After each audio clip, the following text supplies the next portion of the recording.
you're the power of attorney for yourself. Mm-hmm. Oh. The judge can't force you to get an attorney.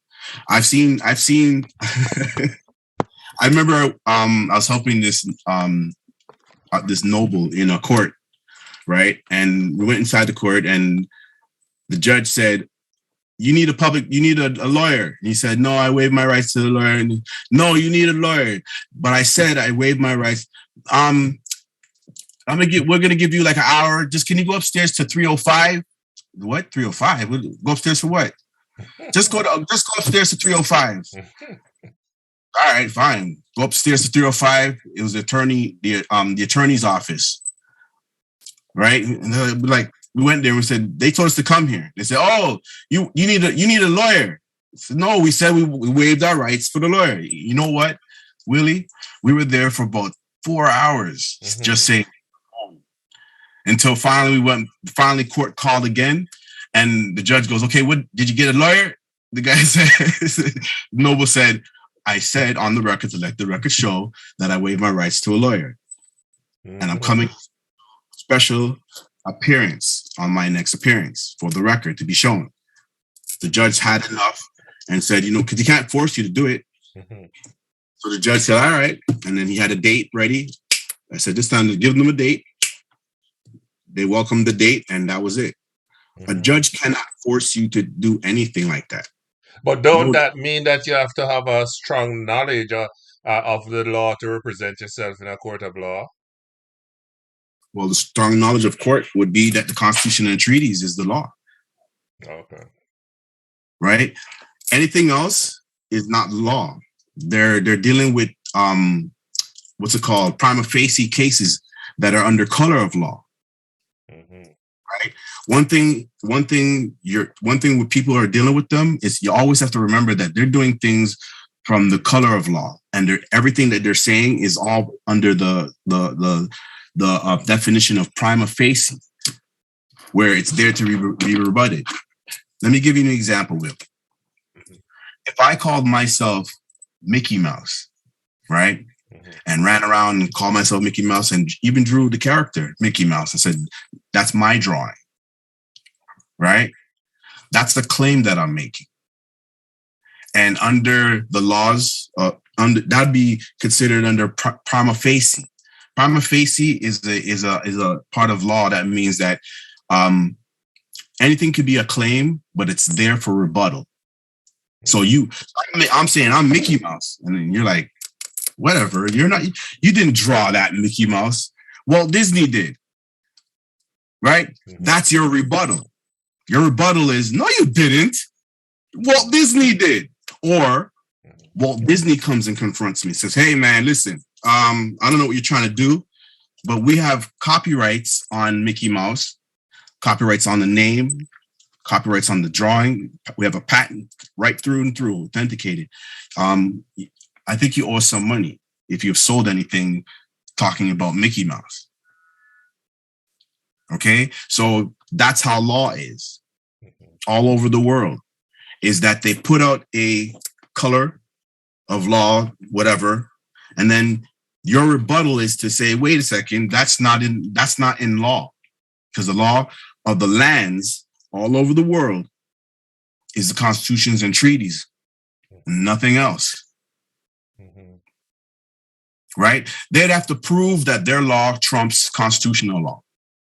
They'd have to prove that their law trumps treaty law. So you throw the ball in their court. Say, you guys prove to me that your laws is bigger than the Constitution and the treaty. And you don't have to be in a Supreme Court to do that. Supreme Court's anywhere you go. No. Anywhere you are. The people is the law. Coming in special appearance, they know that you're coming as private, and now you're coming as private. Now we're going to deal with the issue at hand. They'd rather it that way anyway.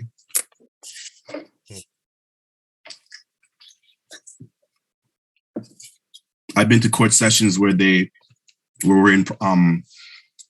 came in a special appearance, And I already know that means that the jurisdiction of the court turns private. It's a private court now, private session. And they have to let everybody out of there. Nobody from the public can be in the court. Mm-hmm.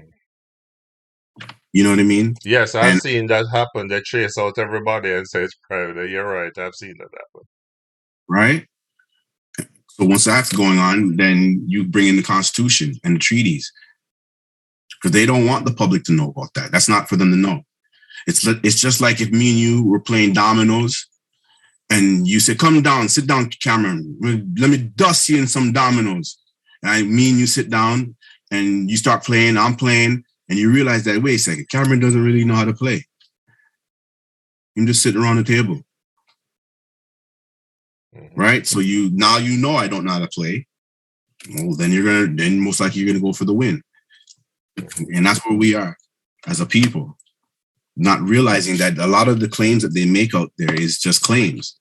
But if it's not rebutted, then it stands. One of the rules in law is that if a claim that's not rebutted, it stands, and it stands as it becomes law. It stands and it becomes law. It becomes law, becomes jurisdiction, even contractual, like we were talking about earlier.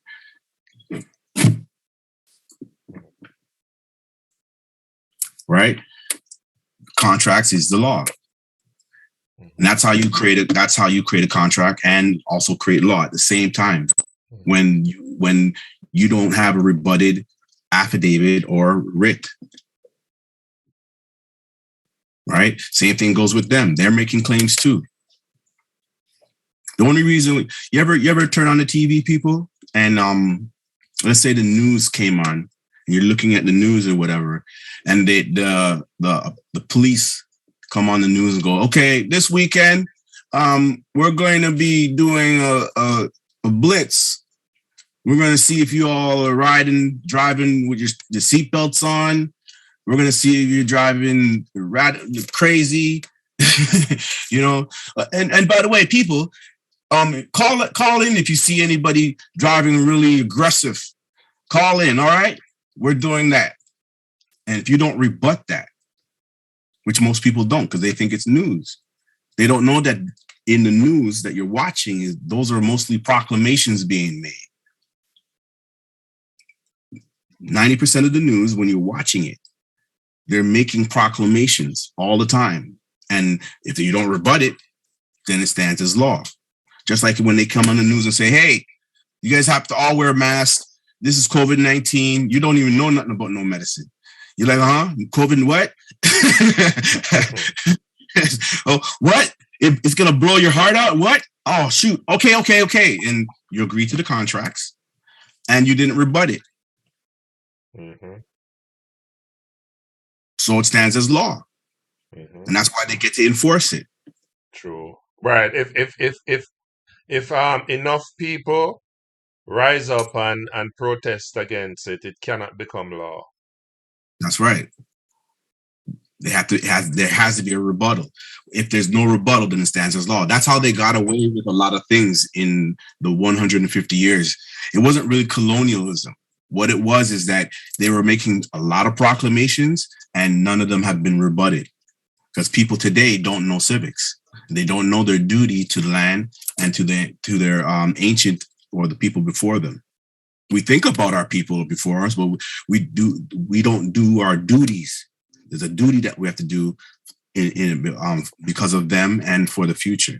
But in most cases, you don't even know when some of these bills are being discussed because it is not the public that's there. It's your so-called representative, and a lot of times some of the bills get passed, and you don't know how your representative could have sat there and let the pass these bills. Like right now, there's Bill 100 that I told you guys about. I think it was passed.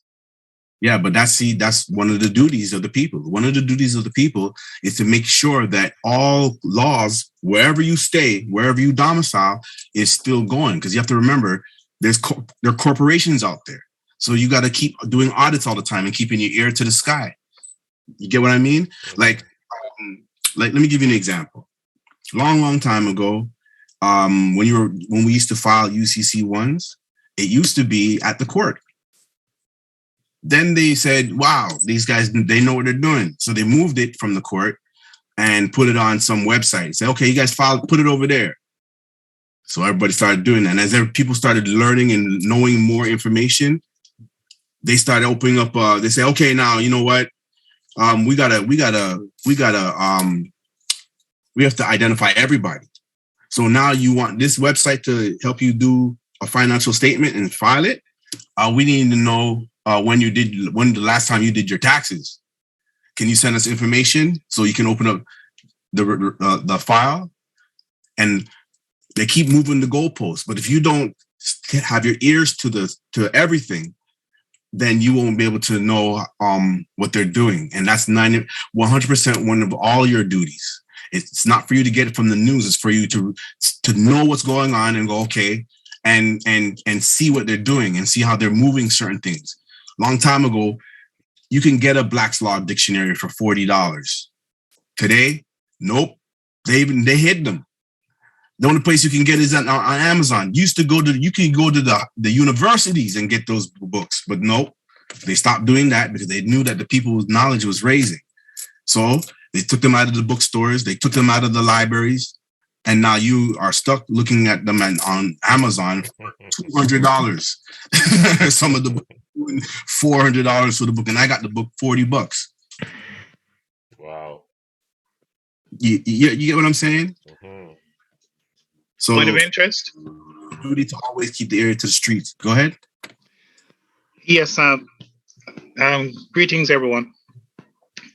What you just said there, that is actually truth. I used to live in Florida, and there was a lady who works for a law firm, and she got pregnant, went off, had the baby, came back, and they demoted her. Mm-hmm. So she decided to complain, and they fired her. So she decided to ask one of the guys to help her out, and they refused. So everywhere she went, every lawyer she goes to, they refused. So she decided to go to the Palm Beach library, get all the books that she could find on that subject. And she studied over a period of 4 months. She went back to court, take them to court, and she won the case. Mm. And all of a sudden, they shut it down, the Palm Beach Library, that no one from the public would be able to go in there and get law books unless they are a law student. Yes, or a barrister, right? Yes, they cut it down. They don't want you to know all these things. They do the same thing here in Canada. I remember they were draping me up in the library, in the law library downtown. Right. Like, sir, what are you doing here? Another quick question. Say, for instance, you've been summoned to court. How do you go about that into their court, their jurisdiction? It's the same thing. It's a contract. So you have to do a UCC. People, you have to study the UCCs, because everything that they're doing is associated with the UCCs, the Uniform Commercial Codes, and all of the series. I came across a little trick that they performed in the court a week ago. Mm. The information was sent to the judge, and what he did was take the paper, flip it over, pretend he's reading something. Then he decided, he said, you know what? It's not going to make any difference. I can't see anything in here that makes any difference. Going to make any difference. Anyway, that was it. Overturn it. He closed the case. However, I came home and I'm looking on YouTube, checking for different stuff. Then I found out what the trick was. So what these guys are doing now is at the back of the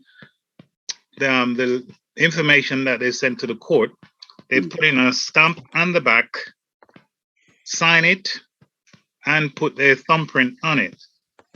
So what he has to do is turn it back over and read it. It is such a game there. So you got to be so careful when you go into their place. Wow. Anyway, I yield. Thank you. Thank you for that, Noble. Excellent information. And that's what I'm saying. You got to keep up on what they're doing, and people like the Noble here, he brought information. He's kind of like the people that I'm around that says, hey, Cameron, did you know that? And I'm like, oh, and we do it together. We research it. And it's for real. They're always trying to move the goalposts, but always remember that the law is the law of the land. Supreme law of the land is the treaty and constitutions. That's how easy it is. Because of them keep moving the goal line and making up acts, making up codes whenever they get up out of their bed, you still have to remember what is the law, the supreme law of the land, treaties and constitutions. All right, Carly, Karina, I apologize. You had your hand up from so long. Hope you didn't lose your question or lose your thought. No.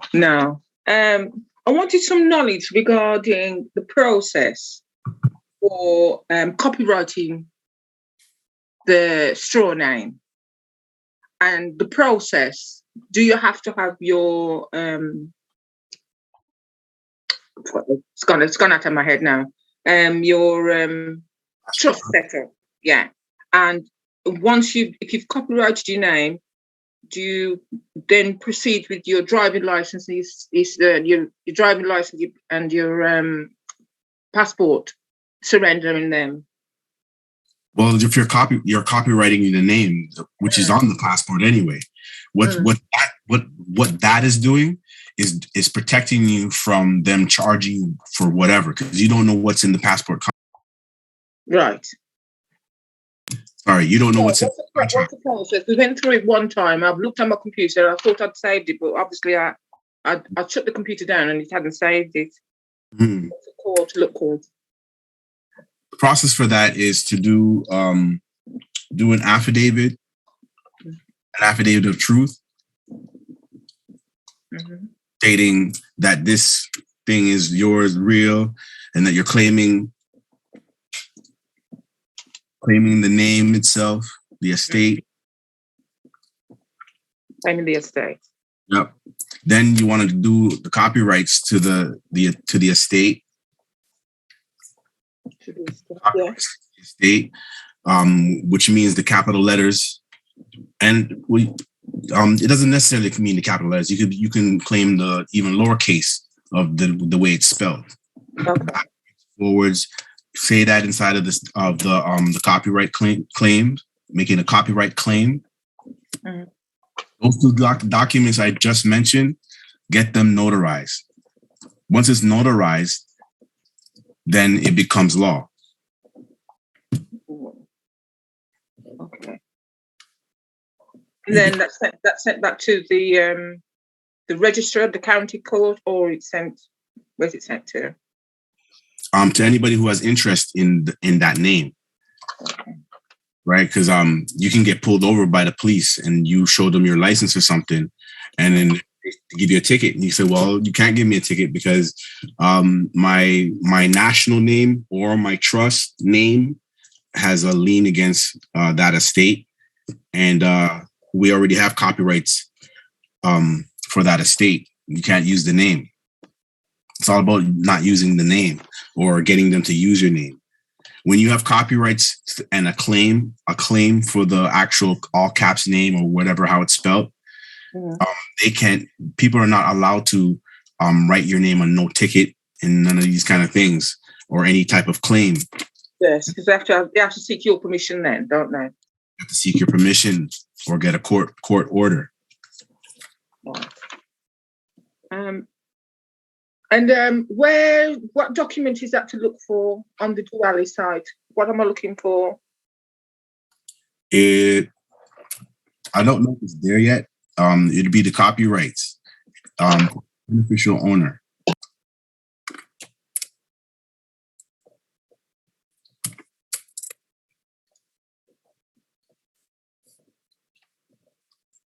All right. Hello? Yes, go ahead. Did you copyright, and did you say something after that? No. Right, and there was another question. You talked about two people, or two other nobles were speaking, and they talked about gaining full disclosure and sending forth the 9 questions. Now, problem I come across was, do the full 9 questions have to be answered for non-disclosure? Or if they answer 7 and leave out the rest, is that still non-disclosure? Is that counted as non-disclosure? That is a default, yes. It's an automatic default because they have to answer all of them. Right. So if you put down 12 points that they had to answer that they need to rebut, all 12 points have to rebut. They can't rebut 1 and then leave 11. They can't rebut, you get what I mean? Yes, okay. 4 and leave the other 5. Like, no, they can't do that. They have to rebut everything. Right. Okay then. And then the other noble that spoke on the mortgage, because I wrote the questions down, sorry. My experiences once we paid, like playing paper terrorism with the mortgage people, what they do, they then close the account down for even probably over a year and a half. Yeah. And make you feel that everything is hunky-dory, and then they come at you at a later date. That's right. The accounts are never closed. When people go and close account, or let's say they said, we're gonna cut up your card, man, and don't ever come around here, and we don't want your service. They're lying because they still have the account open. The account never can close. And what they do with those accounts is use them to trade bonds on them and do their criminal actions that they're doing around the world. Oh, how would you close that down? It's kind of hard. You would have to actually send them an affidavit saying that I need documentation and proof that the account is closed, and then get that from them. That's it. Even though they may still keep the account open, but at least you had corresponded with them and said, wait, back in May of certain year, I said to close it, and you're not anything that's coming from that account has nothing to do with you no more. That makes sense? Always to keep record. Yes, I did do that, and I did get it in writing, where I know the account is still firing. So I've just left it because I've got other things to be dealing with. Right. I'll leave it at that. I'll yield the floor after that.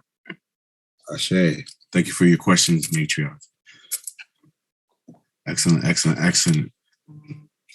7 Heaven, I see your hand up. Point of interest, nobles. I want to draw your attention to Black's Law Dictionary 4, pages 1212, 1212, and 1213. And a specific word, novation, Novation. And it stipulates, and I'll read the quotation.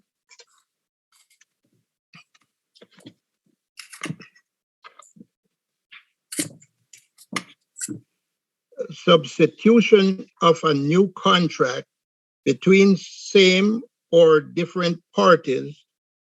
And there's a law case there that spells it out, that can be followed through. I haven't gone through it. And further, the substitution by mutual agreement of one debtor for another, or of one creditor for another, whereby the old debt is extinguished. And there is a case there. So if there is any changes, and this is just my input, any changes on the contract, it voids the contract. Correct. So the requisites of a novation or a previous valid obligation, an agreement of all the parties to a new contract, the extinguishment of the old obligation, and the validity of a new one. And there is a case that represents that as well. So the term was originally a technical term of civil law, but is now in very general use in England and American jurisprudence. Right. In the civil law, there are three kinds of novation, where the debtor and creditor remain the same, but a new debt takes the place of the old one, where the debt remains the same, but a new debtor is substituted, where the debt and the debtor remains, but a new creditor is substituted. And there is a case also representing that scenario. So they can't readily just jump in and transfer your mortgage or any form of a debt to a new creditor without your agreement. The old contract is void. It's void. Period. Any change voids that they've transferred your to someone else without your agreement, novates the contract. So let me ask you a question. So let's ask a question to everybody then. So let's me and you ask this question to everybody then. After hearing what you said, Noble, is there such thing as a creditor? I mean, a collection agency? Are they allowed to call you now? Are they allowed to call you at all? No, they're interlopers. Yeah. They're outside of their realm, and I think I generally use the term. Do you have the authority to file a claim against my estate? That's right. Right? Third-party interlopers is the platform that they become, and this is why the contractual, the writ of discovery and everything is so important, because these are questions you want to have for record for yourself, because you should already know mentally that they could never collect anything, right? Yes. What I'd like to go ahead. What I'd like to share is that there are cases related to this novation, and whoever is having any challenges should also look into those cases and see what the relationship was and is to their present situation. Sure. They can even use from that examples and quotations. I hope you're all taking notes, everybody. Hope you're taking notes, because what he showed you is millions and millions of dollars in knowledge right there. What was the name of the definition is novation. Black's Law Dictionary. And you can use the case laws, like he's saying. One of the things that we teach in the class is that you're supposed to use the case laws whenever you see a definition, which has relations to what you are going through. Using those words and the case laws, I should say, in your writing is the only way you should be writing. You should not be writing about your emotions. You should be writing about the cases, laws that have already come before cases before you ever come to it, and put them inside of your writs and notations. Thank you for that, Noble. Excellent. Second point of interest here. Those of us who have had our declaration and proclamation registered, are we not covered and or all caps name already? If it's already reverted, that's part of the process of it being reverted, yes. But you still have to take the steps to close the other side too. The accounts that may be open, or get documentation or and affidavits from them that the accounts close. making sure that your files is up to date, making sure that you're still having the same conversation about contracts, and that if anything in the future they do any more sending of any bills or anything like this in the future or whatever, you are now ready to pull that out. All right. Okay, but our copywriting is already complete. Yes. After it's notarized, anything that's notarized or sealed, if you're a national and you seal it with your right hand thumb in red, after the signature, after the autograph. If you're doing it from your estate, still sign the same way in blue ink, right? But put under it a UCC will go down. For all rights reserved. All rights reserved. So if you're performing things through your all caps name, which is fine because you're still a manager of it, put all rights reserved, then put your signature. If you're a national, you would put your national autograph there and then a red thumbprint, right hand thumb in red.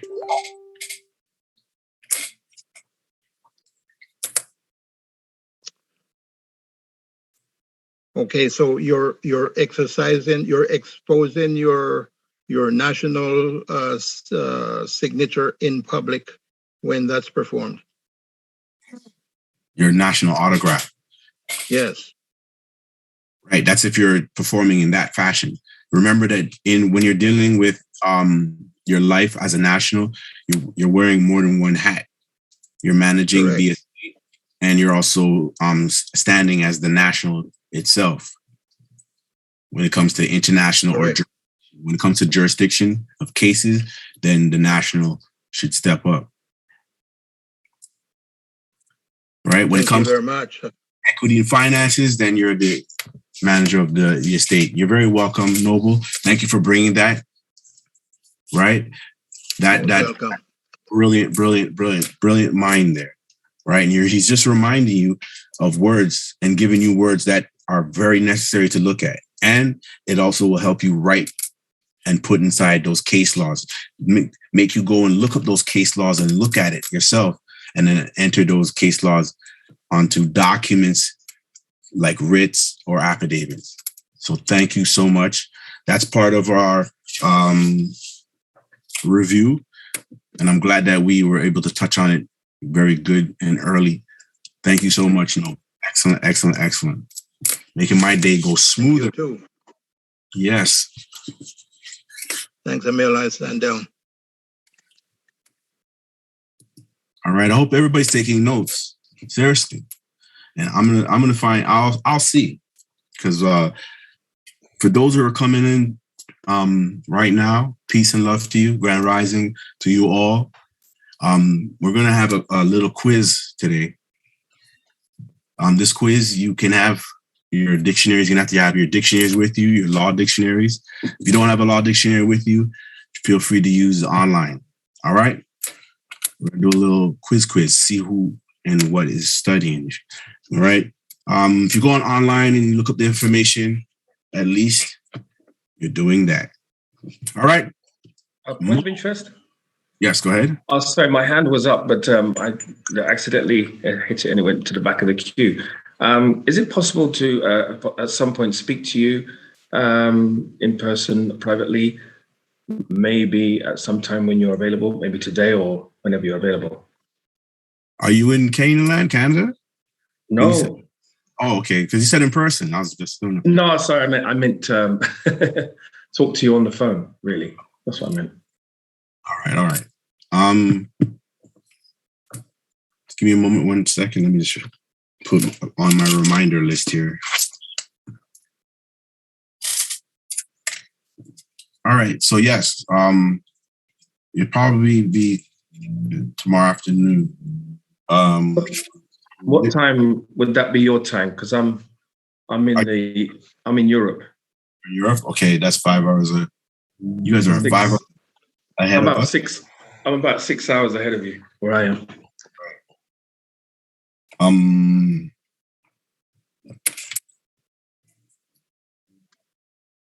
About 4:00 your time. Okay, cool. All right. Yeah. 4 You've o'clock. got you know my number, right? Yeah, of course. Okay, cool. All right then. It was interesting what you were saying actually about you making a public statement or making a claim, because I know somebody who had parking restrictions that he didn't like outside of his house because people couldn't visit him and stay around. So he took down that parking restriction.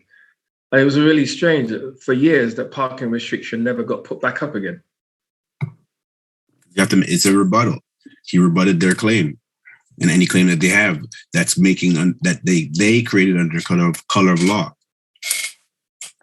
Yeah. So imagine if everybody did that in the land, that there'd be no parking restriction. Yes, and there'd be no parking and it's putting tickets on your car. Yeah, it's amazing. Well, just a thought. I thought I'd share that. Put that out there. Thank you for that. Thank you. I yield. Right. Pressure bust pipes, and it's all about the rebuttal. Everything and anything that they do. I don't care if they claim to be the prime minister of a country or the manager or CEO of anything. Rebut their claim. It's all about the rebuttal. All about the rebuttal. Everything that they're doing is under color of law. For those who are in the beginner class, you remember the color of law. We went through it. The veterans, the seniors, you know what we're talking about. So keep your mind frame in that same frame and look at all situations when it comes to the corporations in that same way. Mo, I don't want you to lose your thought. The floor is yours. Greetings. Greetings. I have two questions. One, based on what you said previously, in regards to you said that you can pretty much use your straw man to, I'm paraphrasing, to get out of a ticket, like if it's in your trust, when you're traveling in your conveyance, right? Yeah. So I was thinking, do you think it's smart to, for those who have not really gotten all of their, I guess, their traveling stuff yet, do you think that it's smart to have, in case if you're still driving, with your license, to do that? Yes. If you don't have any of those things, like the trust and all that stuff, then what you want to do is at least do the copyrights, get the copyrights done for the estate, and do a reversion of estate. Do a reversion of estate, and then get those documents notarized, and then put a lien against the all caps name. Putting a lien against the all caps name. Okay.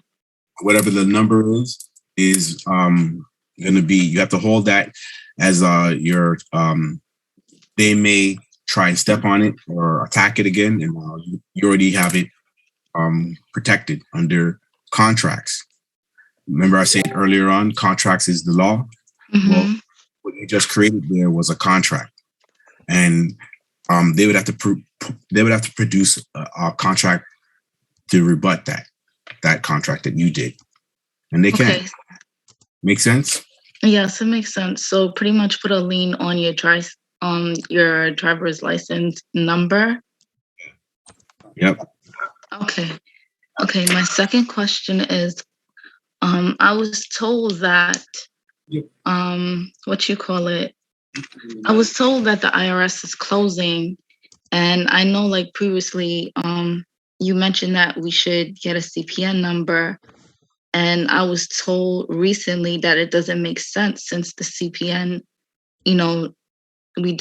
I was told that we no longer need a CPN since the IRS is closing.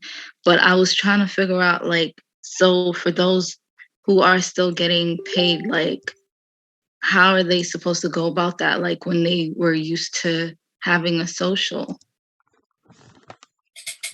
Well, that's why we're going back to the gold standard.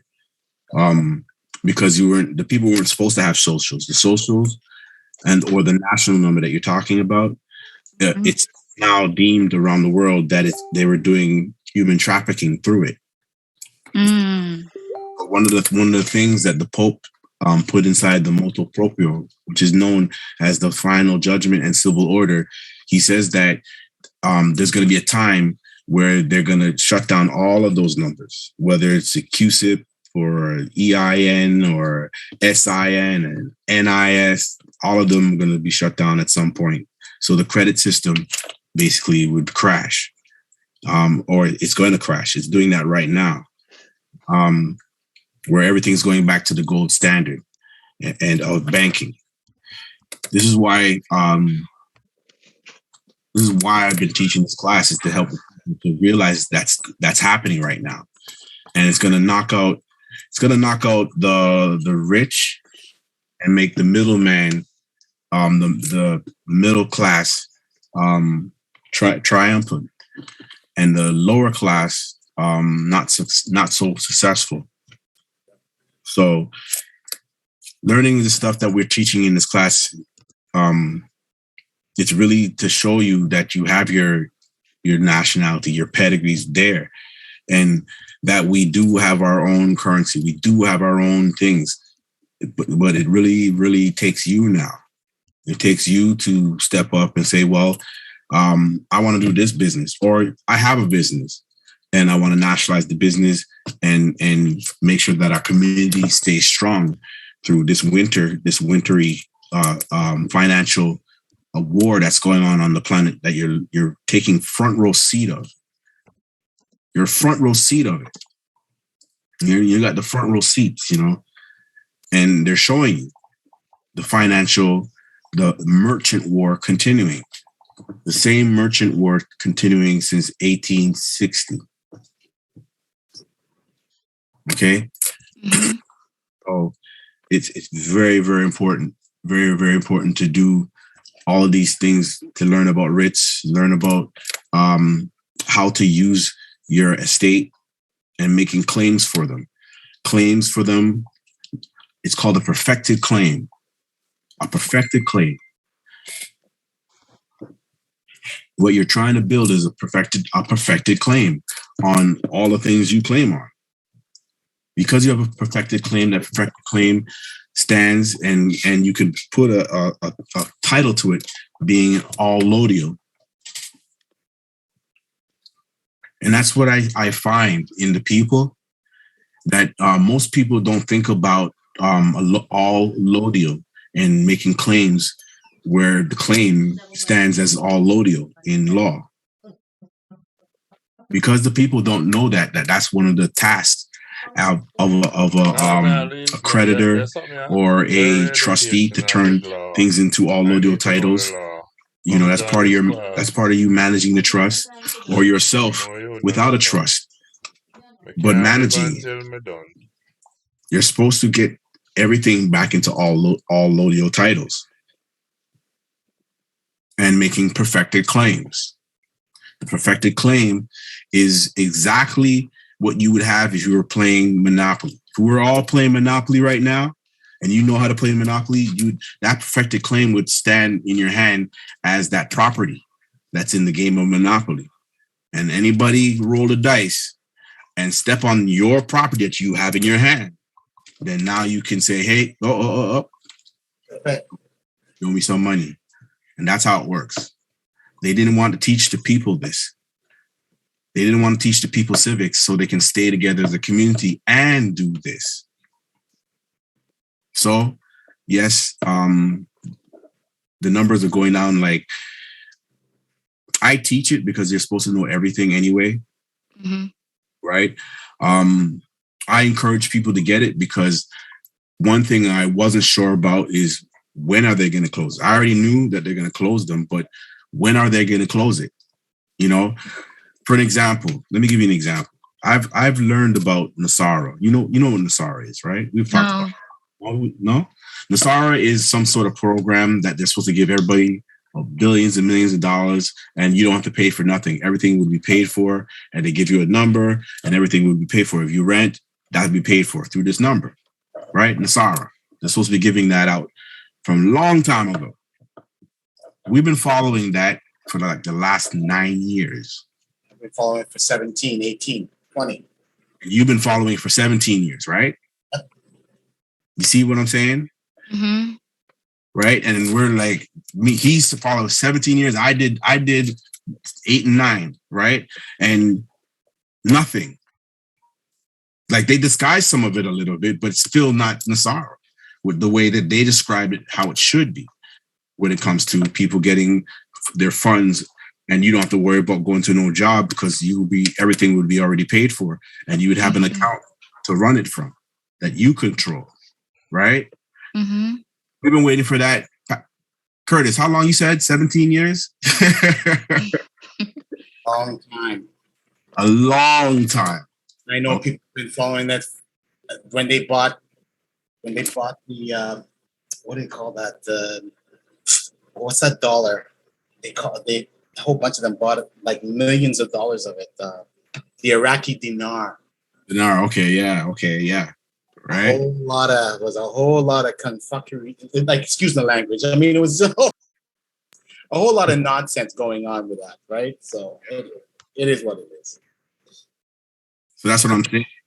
Crazy. That they always make it empty promises, and I learned over the years is to don't believe them, don't believe the hype. Yeah. You know what I mean? Like Flavor Flav said, don't believe the hype. Yeah. Well, that's how I live, because they can say anything. They can come out tomorrow and say, "Yo, we're gonna do it tomorrow." I say, "I don't believe them. They got something up their sleeve. They got something up their sleeve all the time." All right. So that's my answer to that. Don't believe their hype, man. That's just plain and simple. Okay, my question to you is, okay, with, like, I'm aware of, some of the stuff that you said. So, like, what, I don't know how to ask this question. It's like, how do you go about it, like, for someone who's still, getting paid through, like, their system? You get what I'm saying? Like, they still, get taxed with Social Security and all of that stuff. Like, how do you go about it? Like, because right now, we don't have the whole, for us, you on your end, you guys are still working through the whole banking system. So, like, being able to transfer the money from, like, let's just call it the old system to our system. Like, how do you, I don't know if you understand what I'm asking you. I do. In the future, one of the things is that once we have the treasuries and the banks, our cards ready, you should be able to. I will teach in the class how to connect the accounts with your own banking, so you can get fundings from the Delarium, and how that works. Fully give you full disclosure of how the process is, show you how it's done, and prove that we've done it ourselves. All right, so I'll be teaching that in the near future. So right now, just continue as usual until that is set into place. Yeah, because really and truly, we're not really supposed to be using anything of theirs. We're not supposed to be. And that I know. Right, the game is use anything of theirs, that means they own it, and they own. It's like it's so mafia. It's unbelievable. And the worst part is that because we're using their banking system, if they just decide to turn your account from, say it has $10,000 to zero, then what can you do? You can't do anything. So Like, that's why I said there's a process. That's why I have to teach the class that there's a process when it comes to doing that they cannot, they will not be able to do that. Right there, exactly what you hit on is why I have to teach how to prevent that to happen. Right? Mm-hmm. So we'll definitely get into that. That's definitely going to be one of the lessons before the semester coming. Can we have it early in the semester, please? All right. Don't mean to push on your buttons, but I would love to, Yeah. Okay. Well, I'll do my best. I'll try to make it earlier because I know the importance that we need it. I know the importance of it. I know how it's going to make all of our people really see the world differently. This whole time in the semester of me teaching and other nobles teaching, the main thing that I hope everybody got out of all of that semester or this semester or any other semesters that you've been in is you have to correct your mind state. You have to correct the way you're doing things. You have to change the way you're doing things when it comes to having your own, correct that side and then start doing your thing and we will come as a community. I don't know if everybody understands what I'm saying, but you have to do things differently. I understand. Yeah, you hear what I'm saying? Like, yes, your mindset it paves the way for everything else. And if you're stuck in the mindset of fear and you're stuck in the mindset of being, constantly governed by a system that doesn't want to see you excel or be a powerful people, then you'll operate on that frequency. If you change your mindset in the sense of, I am capable of doing these things. I no longer need to live by listening to their attorneys. I can be my own attorney if I educate myself and I take on the responsibility as a creditor and as, divine as I am, I'm capable of doing everything. Everything that's around me is within me. Like, I get it. I get it 100%. I'm not even going to expound on anything you say. I'm going to leave it right there. So thank you. I appreciate you, Cam, for all that you're doing and what you're about to do. And I'm going to send you an email, so look out for it. All right. So thank you. Very, very welcome, Matriarch. Thank you for that question. And those statements. Those very, very excellent. Thank you. All right. So we'll go in. Let's keep it moving. Let's keep it popping.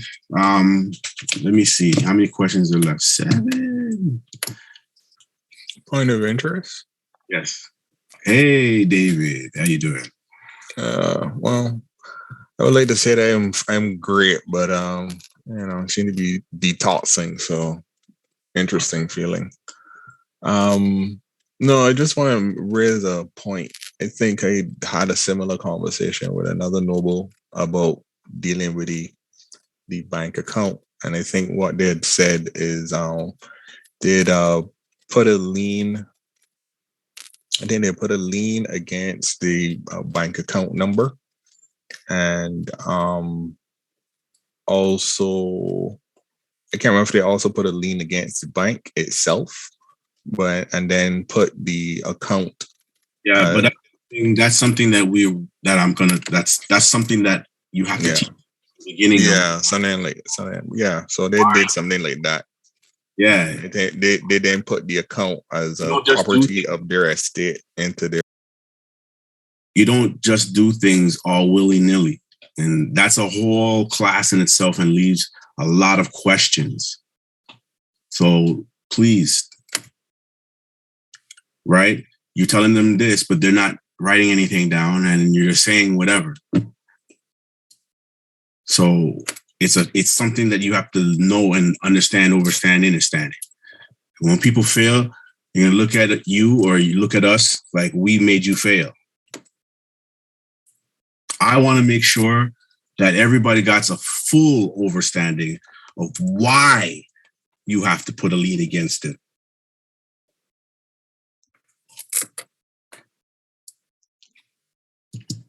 Yeah, because as far as I know, lien is a protection. Like when you were talking about a while ago, where if you had done some work for somebody, and say on their house or something, or on their property, etc., and to ensure that they paid you, you could put a lien against their property, their house, so that even if they defaulted on trying to pay you, you could, if down the road they wanted to sell the house or the car or whatever it was, you would get paid first to make sure that you as a workman or a workwoman was able to cover your money, because I know as an independent self-employed person, sometimes the hardest things to do is to recover money from people who don't want to pay you. And usually you would have to go the third party interloper route, which is basically go to someone who is a debt collector to collect that debt. But the lien is also another way to deal with it. But at the time, I wouldn't have known that until this class. So it just, as Mo was also saying, it's just a different way of thinking, so to speak. Anyway, I yield the floor. Okay. Thank you for that, Noble. Excellent. So we have 6 hands up. 6 hands up right now. We won't take no more questions after that because we have to really get started with the class. All right, because this was the question section.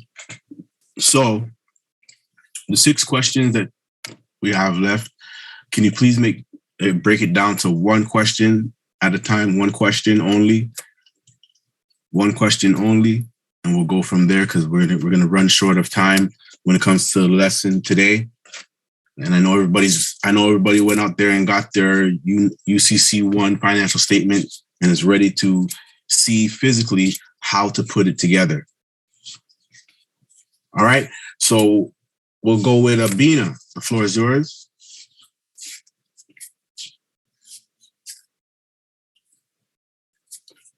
Abina, the floor is yours.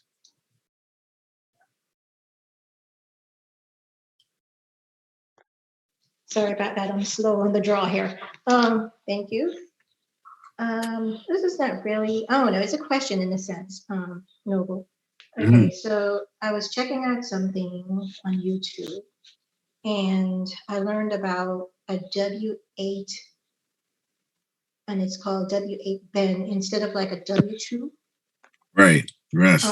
There's something called a W-8 Ben that we could, I guess we could either ask our employers if they have that. If not, then I guess we can go ahead and ask IRS possibly for it, so that we could submit it so that they won't take taxes out our pay anymore. Well, that yes, I've heard of that. Matter of fact, when we were studying this stuff, I did an actual W-8 Ben. The whole thing, the W-8 Ben it's also spiritual. The W-8 Ben is talking about Christ, right? Ben being the son, everything. Like it has so much multiple facets to it. But in the U.S., a lot of people were doing the W-8. That action would stop happening, right? But there's really no need to do it. There really is no need to do it because, like we were saying earlier on, that a lot of the QSIPs are dying anyway. So making a claim is important when dealing with corporations. I remember the W-8 Ben. It did exactly what you're saying, Matriarch. That it takes them out of the jurisdiction of taxes, right? But you also have to have with that you'd have to do you'd have to connect it to a 9(8) EIN and all these different things. All these, it's madness. So, but it's not necessary. It's not necessary at all. An affidavit, a proclamation, and a declaration that's all that's needed. You know, but some people, when they study this stuff, they'll find that to it anyway. And there's nothing wrong with that. Nothing wrong with that at all. Right? Like, anybody here heard of the 181, where you take that status, and it comes from the OMB office in the US, and you state your status as white, and then you write in it in one of the corners, you put more, and then click that off, and you send it back to them. These are things that, you know, some of the things that we had to do, you know, back in the day when we were studying this stuff from a long time ago, but not realizing that, you know, we really didn't need to, you know. But it's nothing wrong with it. It's just you didn't really need to do it. You didn't really need to. All right. Thank you.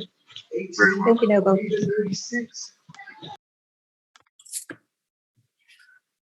Bev, I see your hand up. The floor is yours. Greetings, Camrel, and greetings to all our brothers and sisters online. My question, Camrel, we spoke a couple of weeks ago about someone who's trying to claim my property, and they successfully got the judge, without looking at any of the details of the claim, to just hand it to them. And I've got an eviction order for next week to leave my property, which is completely ridiculous because there was no purchase at all of my property. But I don't know how they've managed to do it, but the solicitors managed to get a judge to take away my house. What my question is what are the 12 questions that we require in order to seek a rebuttal? And can I actually present that writ of discovery to the solicitor, to the court, because I've also taken the judge to court for that ruling. And there is a judicial review due, but the solicitor has gone to another court. It didn't give them the information. And so they've given the eviction order without knowing the details of the judicial review, the original review of the judge's actions. So he's trying to take it. He's trying to basically expedite the decision as if the judicial review is going to make the decision to hand over the house to them. So my question is, am I able to do a writ of discovery to the solicitor, to the court that's going to be doing the review, to land registry as well, because they're going to be involved in handing over the property, that I think it was it's just those three organisations. Am I able to do a writ of discovery to those three organisations? Yes, and the bailiffs as well, the court bailiffs. Yes. Not so much to the bailiffs, but you're talking about the bailiffs, like the sheriffs coming to the house? The ones that come to the house to try and evict me, yes. Yes. I would write that to them. I'd also add to that. I'd also add to all those documents, because you have to stop the eviction right now. The eviction can be stopped by filing a motion into the court. Yeah, I did that yesterday. Did that yesterday? Mm-hmm. Did you serve the bailiffs? You call them bailiffs over there? We call them bailiffs. No, I haven't served the bailiffs because you only do that once the court comes back to you to say that you've got a hearing. Then you have to serve the hearing to all the interested parties. Right. So you filed the motion, and the court So you're saying the court hasn't decided yet? No, the court doesn't have my objections until Monday. They'll get it on Monday. Oh, okay. All right. Yeah. Once that's done, that's a motion, and file that. Send that to the bailiffs, the sheriffs, and they'll stop that order. Stop that order, because what the attorney did was, like you said, he went to another court. They do that. It's the biggest tricks that they have. It's one of their trick bag stuff. But anyway, he went and got the writ of. He did a writ of possession. So you need to go find out in the court records under that case number if there's a writ of possession filed. There should be a writ of possession. There is, because I got a copy of it. All right. So now you have the copy of it and how they did it, and you can put into that same motion that you're going to drop Monday. No, I've done it already. I sent it yesterday. I'm saying that they're going to, only because of the post. I know they're going to receive it on Monday. Okay. All right. Well, it should let you know that there was a violation of due process, because you can't. You're not allowed to do that. You have to keep. You're supposed to keep filing the case in the same court. I've seen judges do that a lot. I mean, attorneys. That's one of their tricks, is that they file it in another court because the court never heard it or the documentation. But they have. You get what I mean? Like, they've come so far, and they'll file that. Yeah. Another judge or some a justice of the peace to sign, or registrar to sign it over. Yes. Let's look at it as a trick thing or a trick bag thing that they do, and that they violated the due process, because they're supposed to keep it going through the same court. They are, but also because there is a judicial review, which is a review over the initial judgment, because he didn't look at I know he didn't look at my details, because had he done that, there is absolutely no way he would have handed over my property, because my property is, it's not even part of anything to do with it. When you say review, are you saying that there's an the judge has been taken to court? Is being taken to court, right? So what's going to happen is another judge or group of judges will have him on trial to ask him if he went through the due processes, which he didn't. So they will be judging him. But until that review takes place and the outcome of that process takes place, the solicitor who's acting for the claimant, he's not supposed to do anything. That's right. But he is. Well, see, that's why he filed it in another court. That's right. Because he knows that while there's a case in the court ongoing, they can't do nothing. Nobody can do anything. He's not supposed to do anything. That's right. But he's gone and he's managed to get a judge from that court to hand over my property next Thursday. But point of interest. Did you file a lien against your property? Right. Okay. So we spoke about that as well, didn't we, Camrell? That if your property is mortgaged, you can't file. You can't. I mean, there is a lien against my property, it was all part of my trust. But then I think Camrell last week said that if your property is mortgaged, or if it's got any kind of an encumbrance on it, that you can't actually you can't put it in a lien on it, I think, or something like that. You said, Camrell, I can't remember what it was now. You can, and you're supposed to, because it was already it already went through the closing process. It went through a closing of the accounting. Right, but last week when I was asking about that, I thought you said that if it's got any kind of process, any kind of mortgage on it or any other lien, that you can't do anything with it. Oh no, I know what it was. You can't create an allodial title on it. You can't. If you have a lien against the property, then you should be creating the allodial title. The whole thing about this is about creating it and making everything to a allodial title at some point, whether it's the car, house, whatever. Okay, I've got an allodial title anyway. I thought you were saying that it was done by mistake and that it shouldn't have been done. But okay, so let's forget that for the time being. But really, what I wanted to know is what are the 12 points of rebuttal under the Full Disclosure Act, and are those the things? Am I supposed to be writing a writ of discovery to those entities?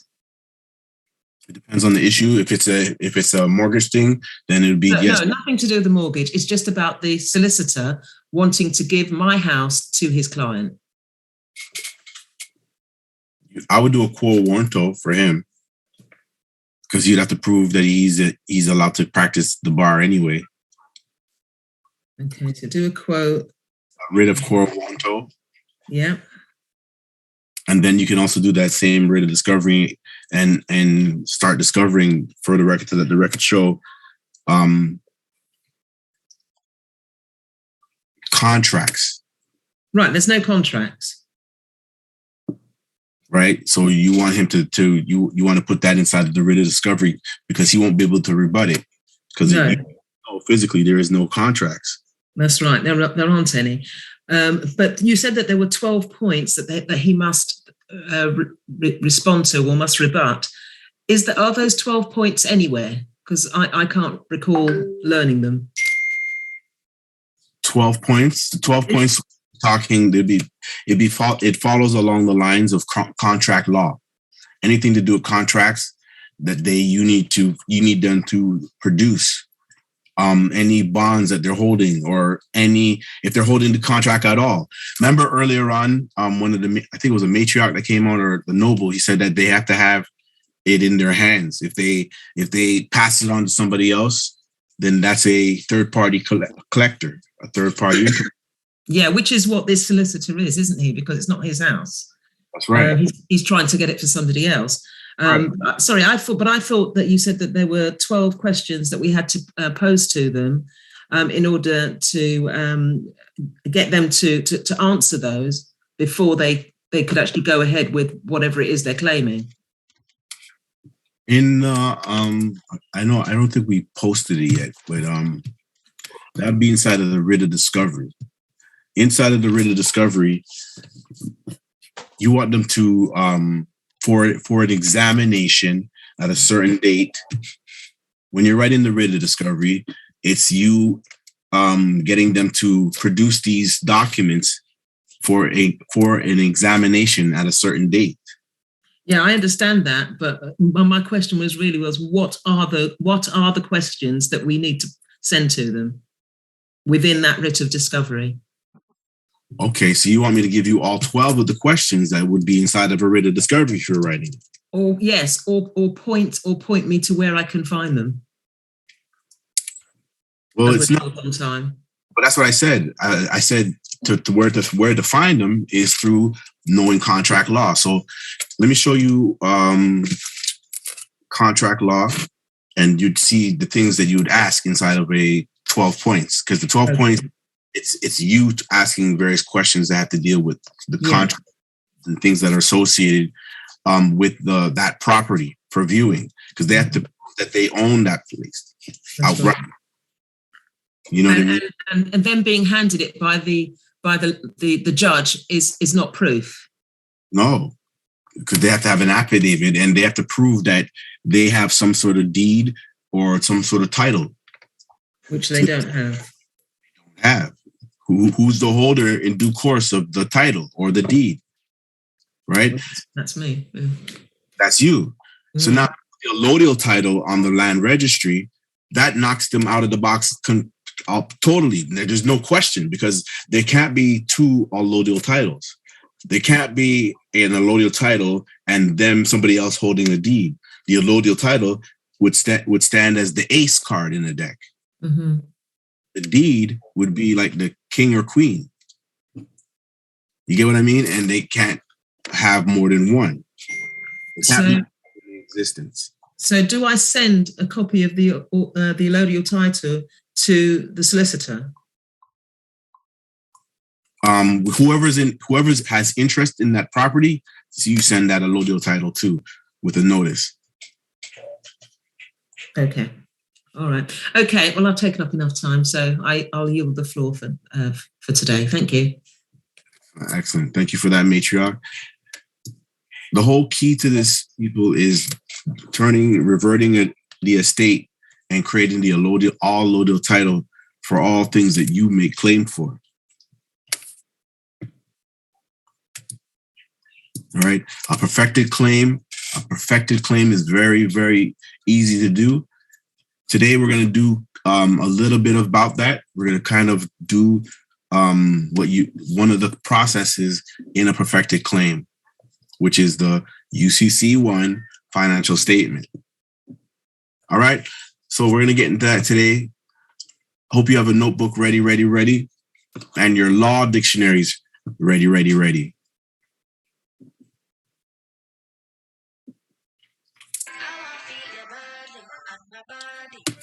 All right. Okay. Patrick, I see your hand up. One question, and we'll move on. Everybody, please, one question.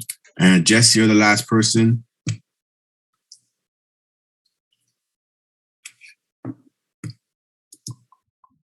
The floor is yours, Patrick. I see your hand up.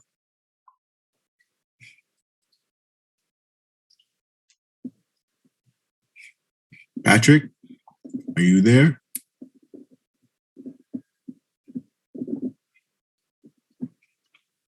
All right, we'll get back to you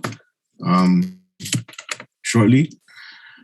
Maureen, peace and love. I see your hand up. The floor is yours.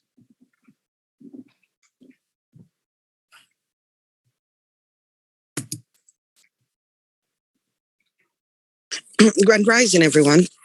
I don't have a question. I just have something to say. In terms of the passport which the matriarch had questioned about in terms of sending it back or whatever she wanted to do with it, put a lien against it.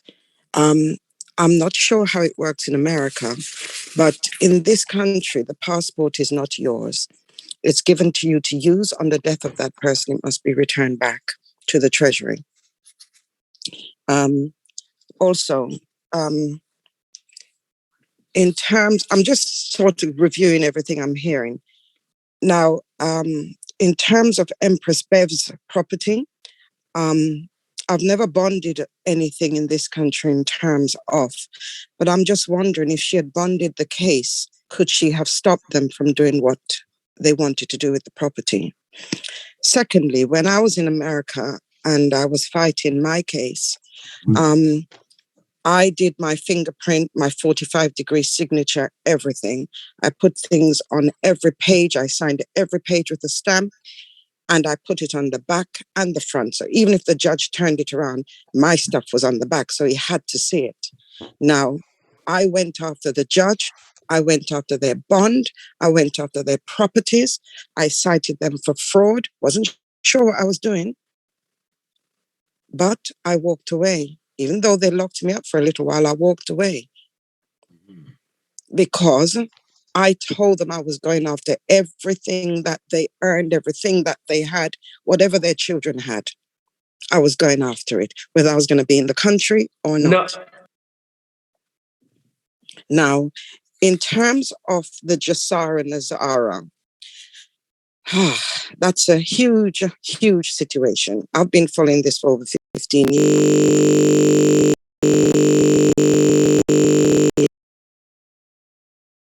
Is worldwide. Nazara is the United States. What a lot of people don't realize right now, we're in a battle. We're in a serious battle.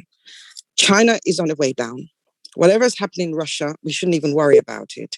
It's all in the plan. And furthermore, China will not go down because Jassara will step in and it will sort out everything. And to be quite honest, we aren't even to worry about what's going on because we have our stuff to work out. And someone had made a statement about the parking tickets. I paid one parking ticket in my life. After that, I've never paid another one because I've gone after every single one of them. I've asked them for the contract. I've asked them for the witness. There's no witness. There is no damage done because there's no victim. And if you can ask them to prove and sign a wet signature, or else if they can't do it, you put a lien against them. They don't want that. So if you can stand on your square and go through what you need to go through, you'll win.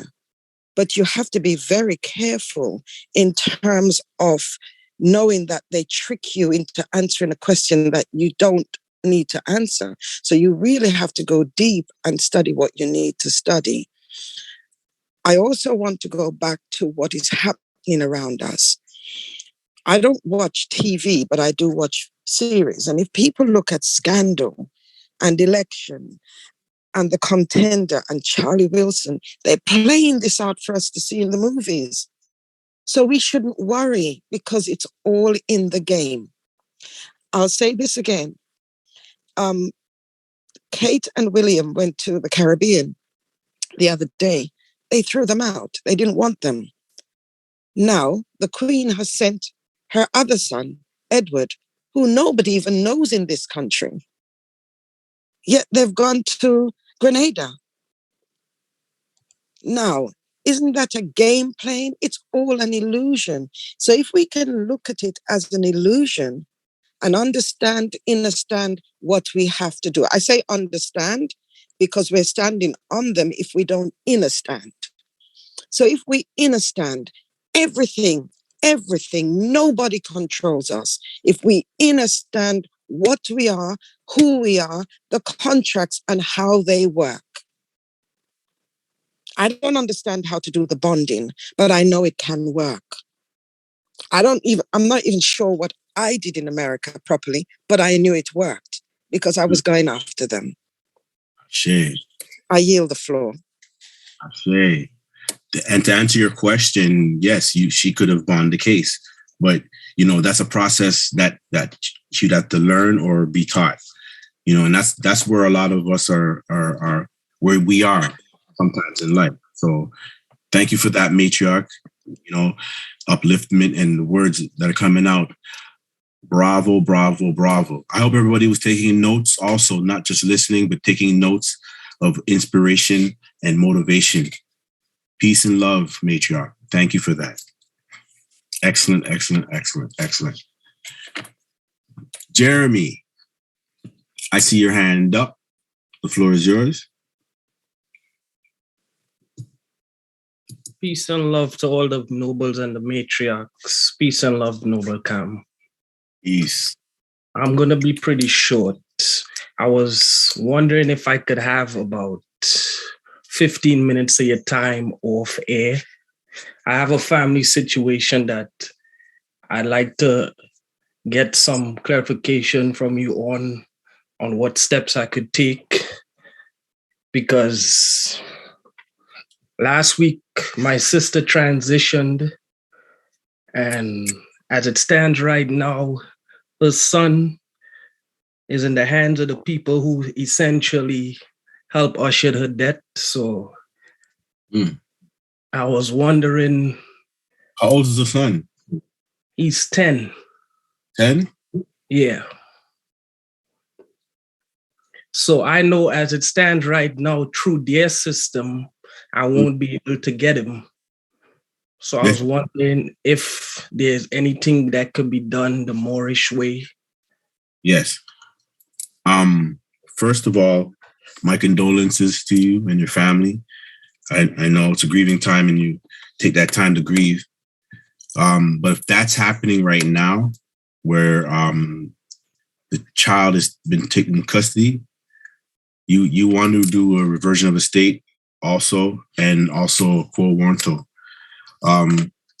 Was there a case that was heard on this case? Was it just is there an order that was done? Was this case or is this a random, hey, we're taking yeah, well, essentially it's how could I put this? Right now it's What you say? Unless you don't want to talk about, because you did request to be spoken to off the air. So I don't want you to say anything you don't want to say to everybody. You know, you get what I mean? So I could talk to you off the air then. But one of the things I want you to do is keep in mind to get involved with writing writs. We only do writing through affidavits and writs in this class. And getting that done will help also do, it'll help with that case, that issue that we'll talk about later on. Okay? Okay, I appreciate that. All right. Once again, my condolences to your family, and you know, we grieve together. You know, stay strong, my friend, and we'll see. The world is changing right now, and we need you here. So let's keep moving, because there's a lot of criminality that's going on. Even what you just asked, what they've done, that's kidnapping. And I'm not going to go into depth about it, but it's one of the things that they practiced because of the birth certificate. And that the fact that we didn't, as a people, or as adults, I should say, know that the birth certificate has a lot to do with that. Okay? You see, what makes this tricky is not really a day thing. Right now, he's in the hands of his grandmother. Okay. Physically? Yes? Physically, yeah. Okay. All right. Okay. But the problem is, she's the problem. Oh. Yeah.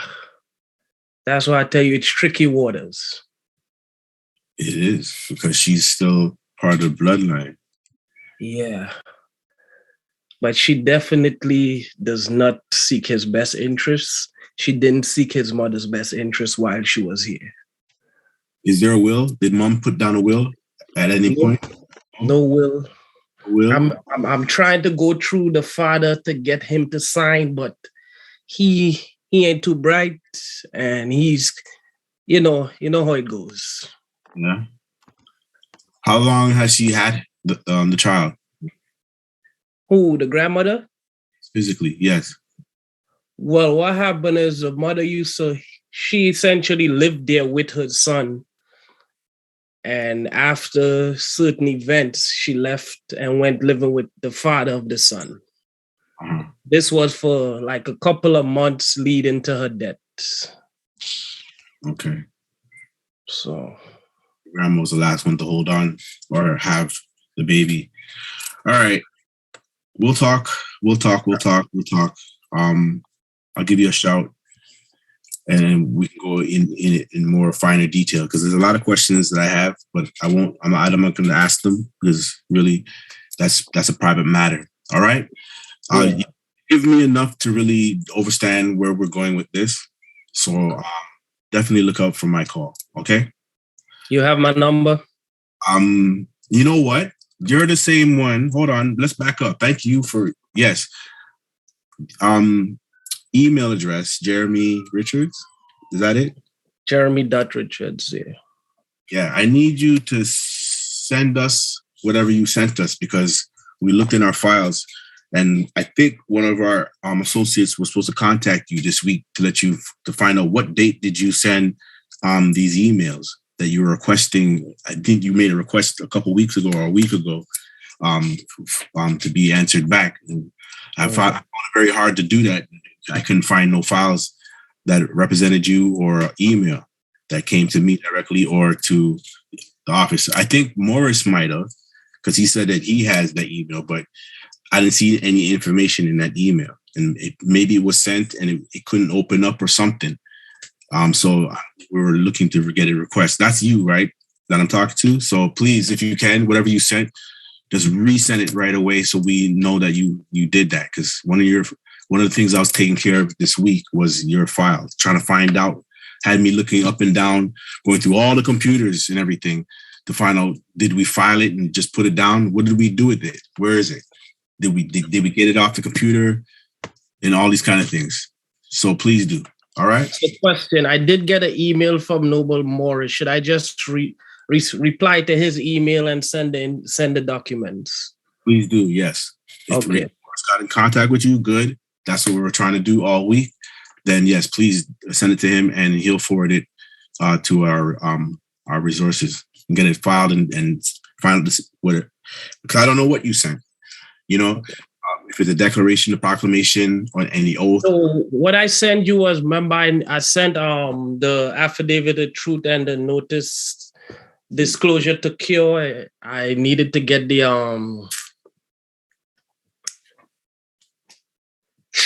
what's the paperwork you told me I needed to get? Hold up.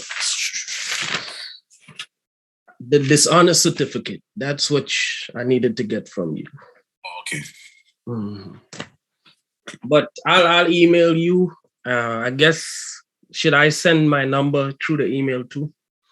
Please do, because Okay. I'm gonna have to call you because we need to talk about the situation, the issue that you brought forth. If you're connected to, do you have Morris's number? I spoke to Morris on the phone a couple of weeks ago. If you have his number, give him a shout and ask him for my number. Tell him that I said so. That is cool. It's all right. All right, gotcha. Okay. All right, appreciate your time, Noble. All right. Take care. Thank you for bringing that issue up. That's one of the things that get me up early in the days, is that type of situation where our children are being kidnapped all over the world, and they're doing it because they think that they have the jurisdiction and the rights to. And when you really, really dig deep, and find out they kind of do. And one of our duties as adults is that we didn't get those contracts or those things in control, being the parents, or, you know. So please wise up, everyone, wake up. It's so important. It's so important, so important. One of your duties as an adult is to make sure that even contractual agreements and everything is audited, examined, and in place. If you haven't learned anything in our semester, that's one of the main things that we talked about through the whole semester, along with nationality. All right. All right. Jess, I see your hand up. The floor is yours. Peace and love, Noble Cam. Peace and I just love. have a quick question for you. I am planning on completing my basement, but I do not want to get a permit. Would an allodial title be able to save me from the city? Allodial title would be part of saving it from the city. They would have to prove when you have a allodial title filed on the land registry. What you're saying is I'm challenging jurisdiction. That's what's happening.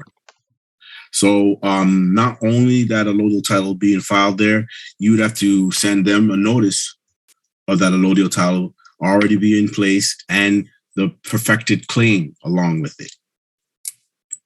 Okay. Right? You're the power.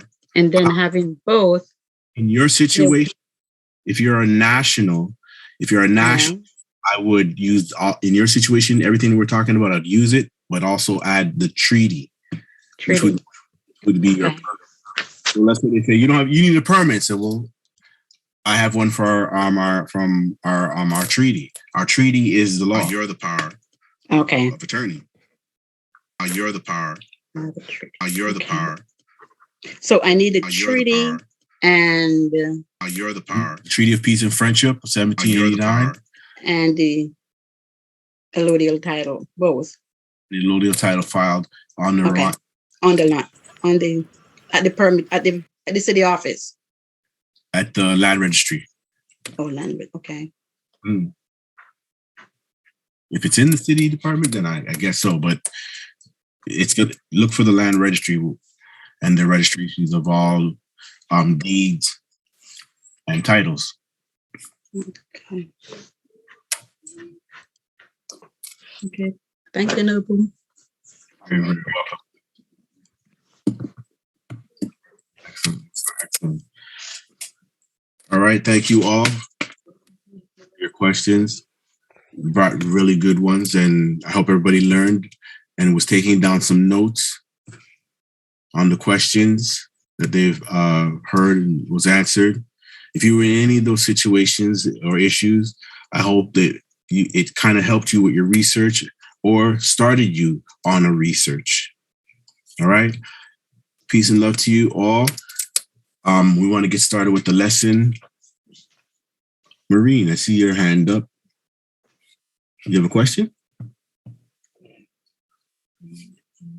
Maureen? Cambriel, I forgot to take it down. I apologize. Oh, okay. Thank you. Very welcome. All right. All right. I want everybody to pull out your notebooks. If you're new to the class, peace and love. Thank you for coming to the class today. We're kind of near the end of the semester. We will be starting the semester over for you to take part of the semester. The new semester coming is going to deal mostly with workshops that we do things to, collectively together. All right. If you've been through our classes for the semester that we're ending right now, thank you, thank you, thank you. If you studied and put yourself together, thank you, thank you, thank you. But here is the test, and I'm putting there's a test we're going to do. We're going to do a little kind of a pop quiz right now. You're allowed to use any device to answer these questions. All right, but make sure they're the right answer. More participants and the people who are the persons or people, the individual who scores the most, I will give them a very, very special gift. Right? A very, very special gift sent to their home or whatever address you provide. So let's go. All right. I want you to pull out your Black's Law dictionaries. We're not going to go too much into the etymon of dictionaries, but I want you to have mostly your Black's Law dictionary. From time to time, I probably ask a question that may involve the etymon dictionary. Kind of look at this. How many people have been to church? Y'all remember going to church and doing those Bible, like draw your sword and go to Psalms 19, verse 22 and draw your swords now. And you remember that? Y'all remember that? Yes. Sword in hand. You went to church. You know what I'm talking about. You went to Bible class. I love it. Well, let's kind of look at this exactly like the same thing. All right.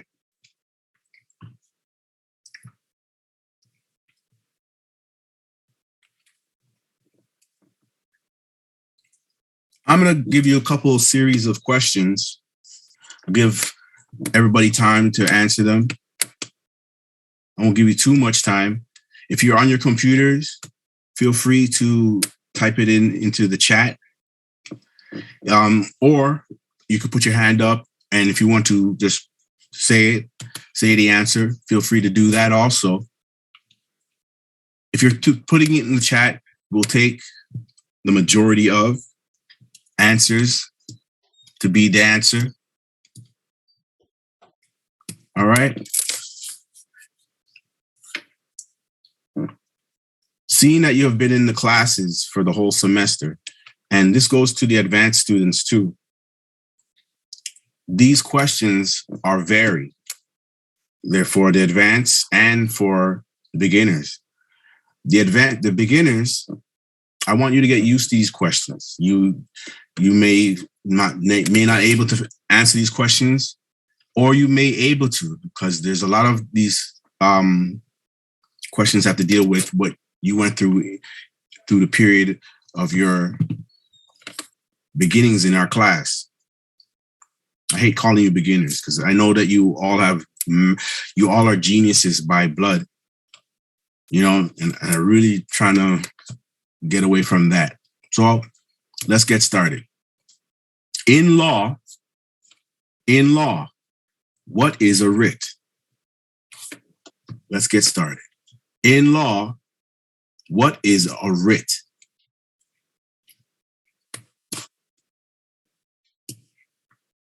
Yes, my time, 333. I'm a 3, you know, Mo.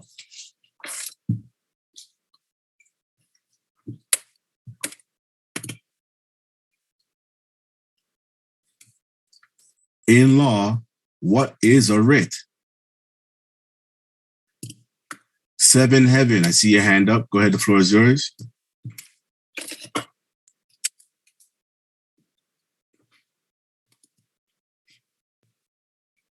Seven Heaven, I see the floor is yours. I would say it's a form of an affidavit. It's a form of an affidavit. That's correct.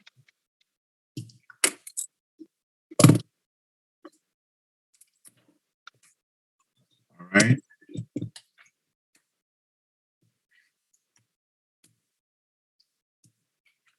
It is a form of an affidavit. I'd give you that. I'll give you that. It is a form of an affidavit. But that the next question, because the next question I'm going to ask is, or one of the questions I'm going to ask is, what's the difference between a writ and an affidavit?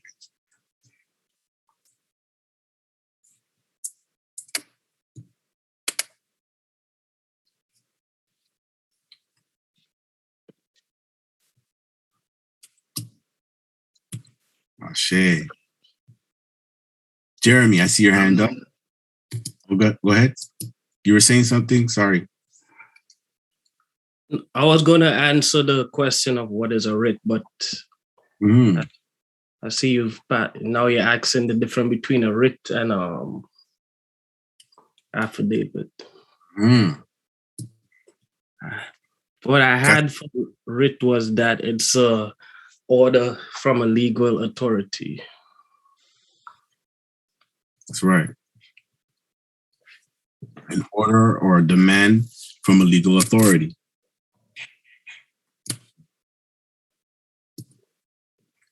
James, I see your hand up.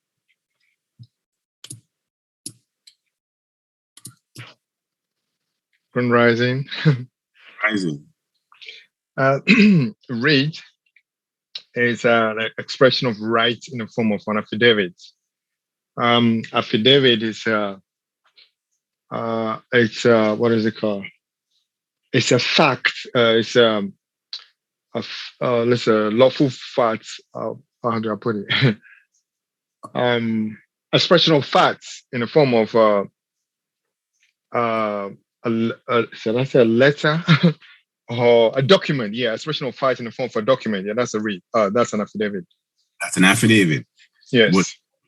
So it's all truth, right? Yes, it's all truth. Yes, expression of truth in the form of fact, in the form of a document. Yeah, that's an affidavit. Shit. And if it's unrebutted, it becomes binding, or it becomes lawful, or it becomes a law. Excellent. All right. So then what's in law? What is an affidavit? It's a fact. It's a fact. Yes. Right? Yes. Ashe. Yeah, it's a fact. Thank you so much, nobles. All of you put their hands up, and thank you for those in the chat. Right? Get everybody looking up things. All right, next question.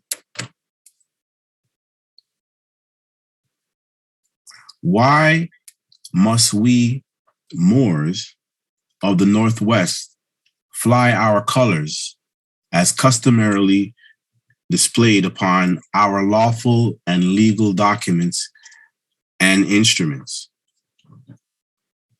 Why do we have to put our colors there?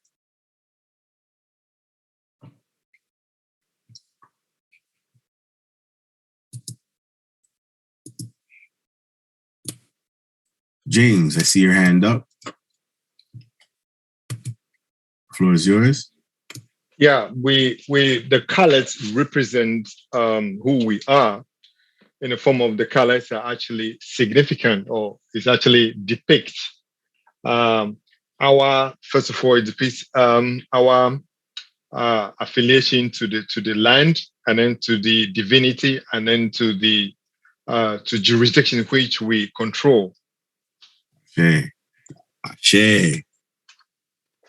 Right? To show your jurisdiction. Yep.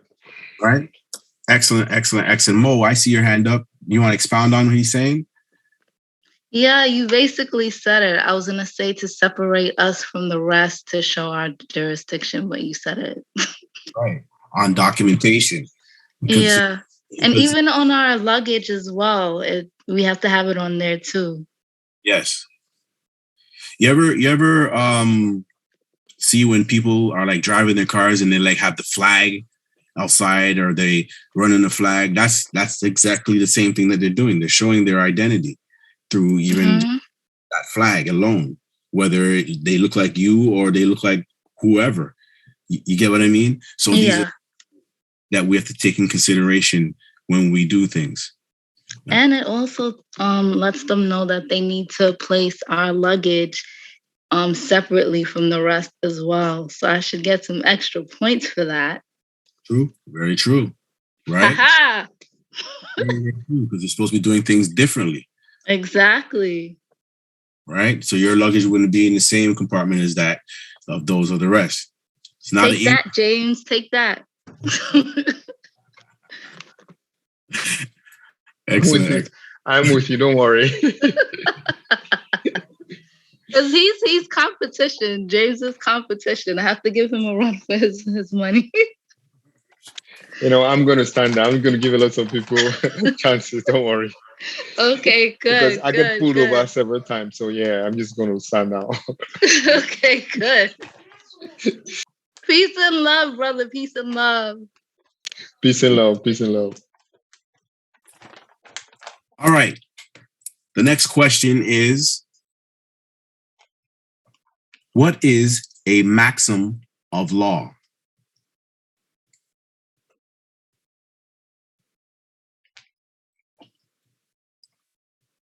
What is a maxim of law?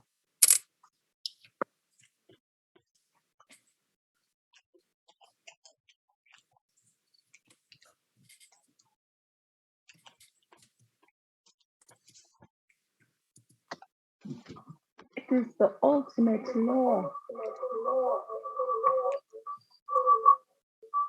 Somebody says, go ahead. It is the ultimate law. Sorry about the feedback. I better get off. It is the ultimate law. It is the ultimate law. Yep. Can that law be used anywhere in the world? Anywhere in the world. It is ultimate. Ashe. Right? So it's a law.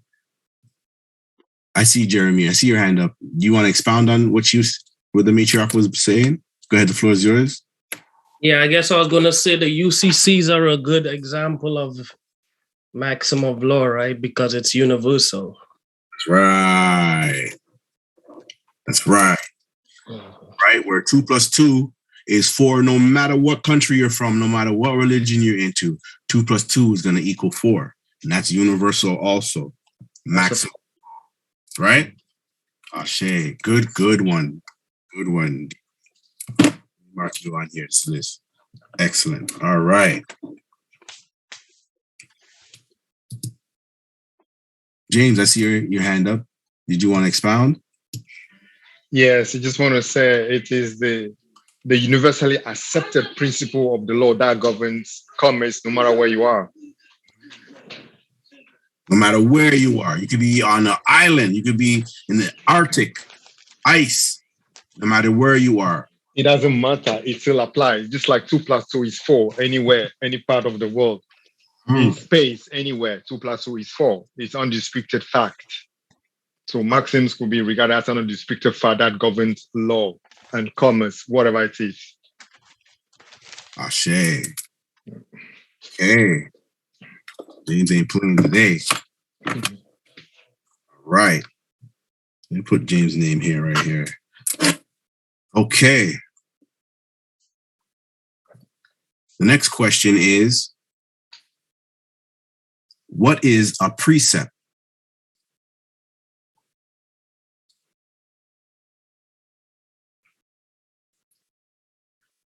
What is a precept?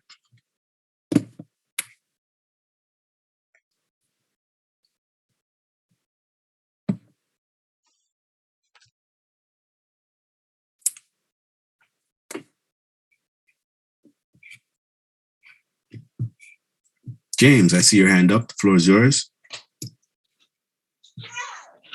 Memorizing precepts, it's a laid down example or foundation. It could be referred to as statisticus. That is, it's kind of, it's showing or it shows for itself, basically. So yeah, it's a precept. It's like an example, a laid down acceptable example, which based on that, all other cases were derived from. So like statisticus, that's a precept, yeah. Or case laws, right? Yeah, all case laws, yes. I think it's also a precept proven before guilty, isn't it? Etc. Being innocent until proven guilty, isn't that so? Yes. Proven, not proven guilty before innocent, and having a proper venue and due process. Yeah. Yes. Yeah. Another one is that when 2 or 3 shall agree to one, it is acceptable, becomes law. Yeah.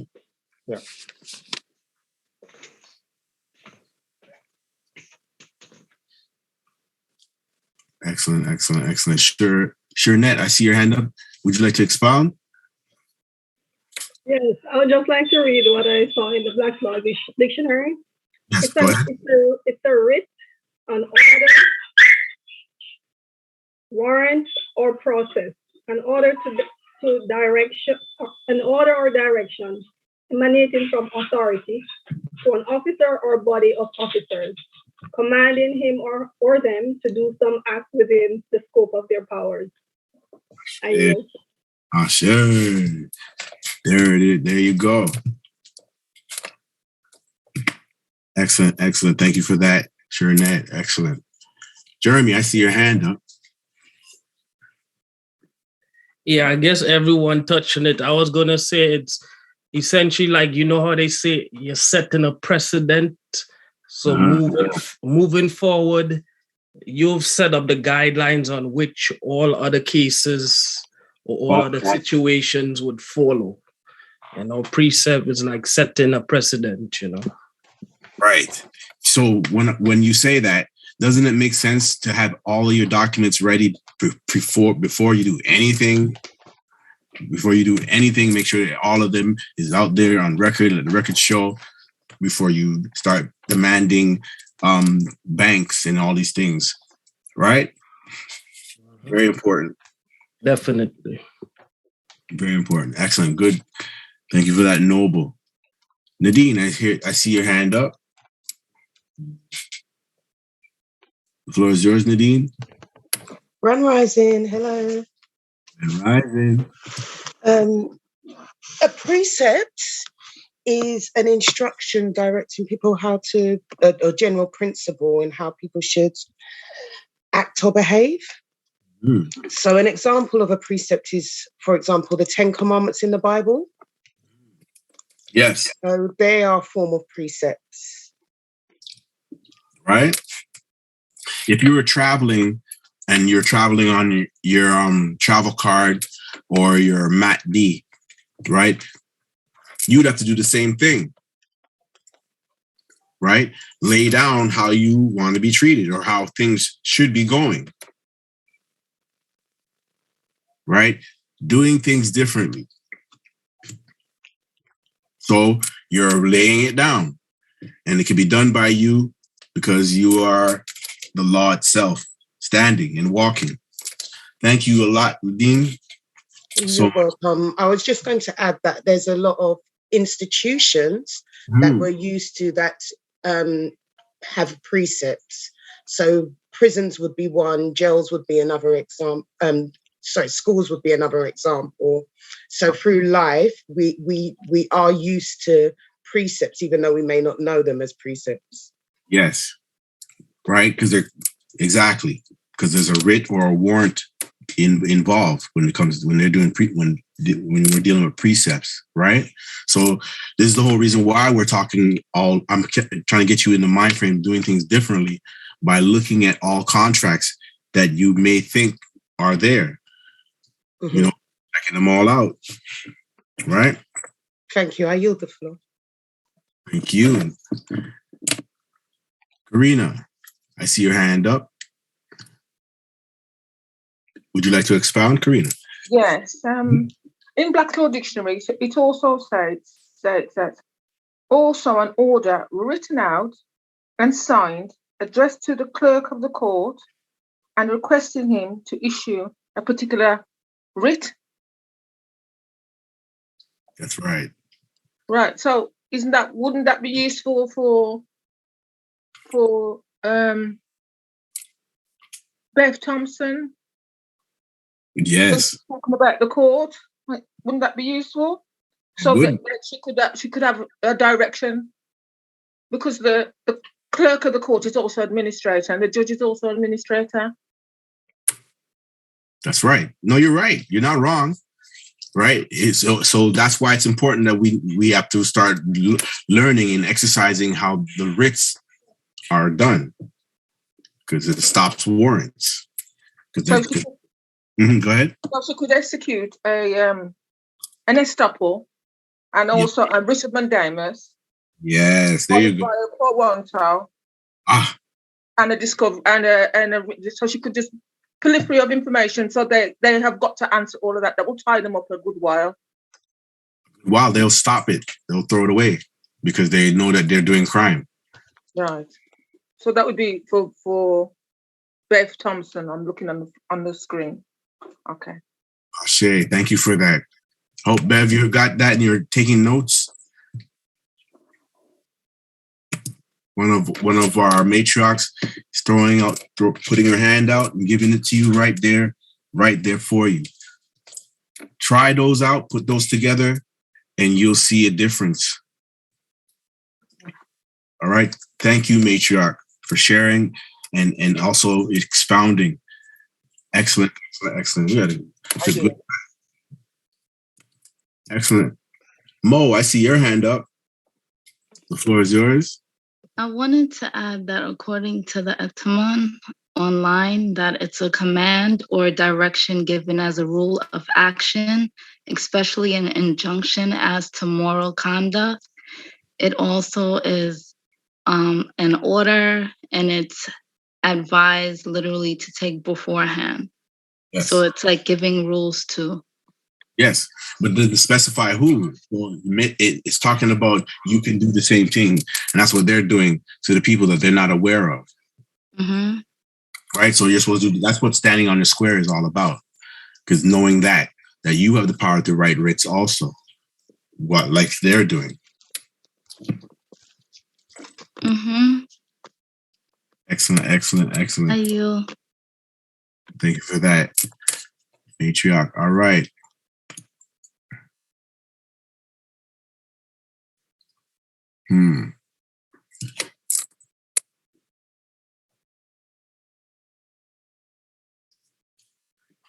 Next question is, what is the general function of a consular court? What is the general function of a consular court?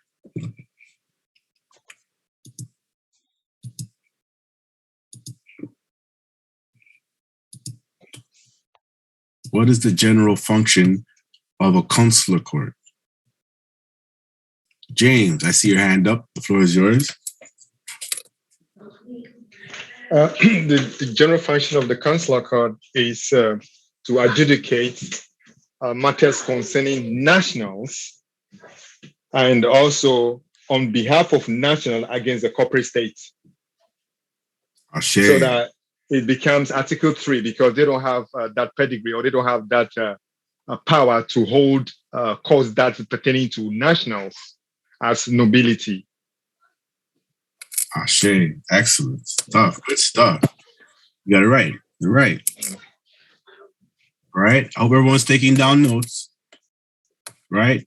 So the general function of a consular court is exactly what Noble James expressed, that it deals with diversity of nationality. Right. When you say you want to have your own, well, that's what consular court deals with automatically. Diversity of nationality. All right. And by the way, this is enshrined in the Vienna Convention 1961, 63, and 69, and also in the Consular Notification and Access. So, yeah. Oh. Yeah. All right, I yield. Okay.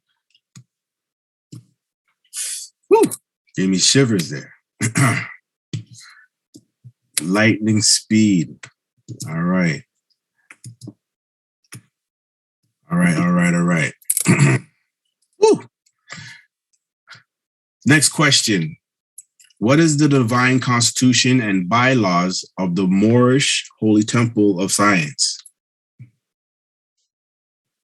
What is the divine constitution and bylaws of the Moorish Holy Temple of Science? James, your hand up again? What? Fast. Oh, it went down? Okay. Oh, sorry. Yeah, I'm celebrating it up. Yeah. Yeah, Grand Rising. Yeah, that has to do with the supreme law of the land. That is the Constitution of 1789, and the Treaty of Peace and Friendship. Those are the two supreme laws of the land. We're talking about the divine constitution and bylaws of the Moorish Holy Temple. Oh, the divine. Oh, that's peace, love, truth, peace, love, truth, and justice. What? Kind of missing it. Sorry. Divine constitution and bylaws of the Moorish Holy Temple of Science. Point of interest? I don't know. Tell me it up. Yeah. Hand up, David. The divine constitution of Moorish America. I think there are about 7 acts, and it ends with the Moorish American prayer. You want me to read the 7 acts? Do you have the 7 acts? Yeah, I have the document in front of me right now because I downloaded it some time ago. Yes, please do. Go ahead. Yes. Divine Constitution of Moorish America. Act 1. The Grand Sheikh and the Chairman of Moorish America are empowered to make law and enforce laws with the assistance of the Prophet and the Grand Body of Moorish America. The Assistant Grand Sheikh is to assist the Grand Sheikh in all affairs if he lives according to love, truth, peace, freedom, and justice, and it is known before the citizens of Moorish America. All right. The Bylaws, Act 2, Article 2. All meetings are to be opened and closed promptly according to the Circle 7 and love, truth, peace, freedom, and justice. Friday is our holy day of rest because on a Friday, the man was formed in flesh. And on a Friday, the man departed out of flesh and ascended unto his Father, God Allah. For that cause, Friday is the holy day for all Muslims all over the world. Article 3. Love, truth, peace, freedom, and justice must be proclaimed and practiced by all citizens of Moorish America. No citizen is to put in danger or accuse falsely his brother or sister on any occasion at all that may harm his brother or sister, because Allah is love. Article 4. All citizens must preserve these holy and divine laws, and all citizens must obey the laws of the government because by being a Moorish American, you are a part and parcel of the government and must live the life accordingly. Article 5. No organization of Moorish America is to cause any confusion or to overthrow the laws and constitution of said government, but to obey hereby. Article 6. With us, all citizens must proclaim their nationality, and we are teaching our people their nationality and their divine creed, that they may know that they are part and parcel of this said government, and know that they are not Negroes, colored folks, Black people, or Ethiopians, because those names were given to slaves by slaveholders in 1779 and lasted until 1865 during the time of slavery. But this is a new era of time now, and all men now must proclaim their free national name to be recognized by the government in which they live and the nations of the earth. This is the reason why Allah, the great God of the universe, ordained noble Jew Ali, the prophet, to redeem his people from their sinful ways. The Moorish Americans are the descendants of the ancient Moabites whom inhabited the northwestern and southwestern shores of Africa. Article 7. All citizens must promptly attend their meetings and become part and parcel of all uplifting acts of Moorish America. Moorish Americans must pay their dues and keep in line with all necessities of Moorish America. And then you are entitled to the name faithful. Husband, you must support your wife and children. Wife, you must obey your husband and take care of your children and look after the duties of your household. Sons and daughters, you must obey father and mother and be industrious and become part of uplifting of fallen humanity. All Moorish Americans must keep their hearts and minds pure with love and their bodies clean with water. This divine covenant is from your holy prophet, Noble Jew Ali, through the guidance of his father, God Allah. And the Moorish American prayer: Allah, the Father of the universe, the Father of love, truth, peace, freedom, and justice. Allah is my protector, my guide, and my salvation by night and by day, through his holy prophet, Jew Ali. Amen. Ashe. Yeah. You get a lot of points for that. All right. Can you remind them what the name of the document you have that got you to know that? Remind them. It is called the Divine Constitution of Moorish America. Ashe. All right. Excellent. Thank you, David. Excellent, excellent, excellent, excellent, excellent. Okay. All right. Woo! I got to put you on this list. All right. So you're on the list too. All right. You're doing good. You're doing good. Everyone's doing good. All right. Some of these questions if you couldn't answer them, then you should have these as notes for you to study it, look it up, and then in our new semester be able to answer these questions, because these questions are going to be the questions for our future exams and question pop-up quizzes like we're doing right now. All right, Willie, I see your hand up. Yes. As a person who is from the Christian religion, and I hear and listen keenly to the what was just read by, I think it was David.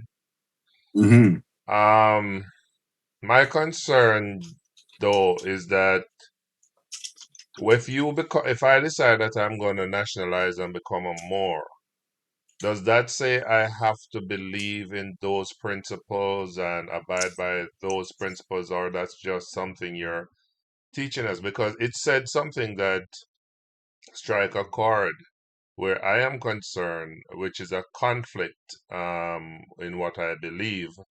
It said something about Noble Drew Ali was given to redeem us, and I have a problem with that because as a Christian, I believe in one Redeemer, which is Jesus Christ, the Son of the living God. And he was the one who was nailed to a cross. Well, he was prophesied to come. He came.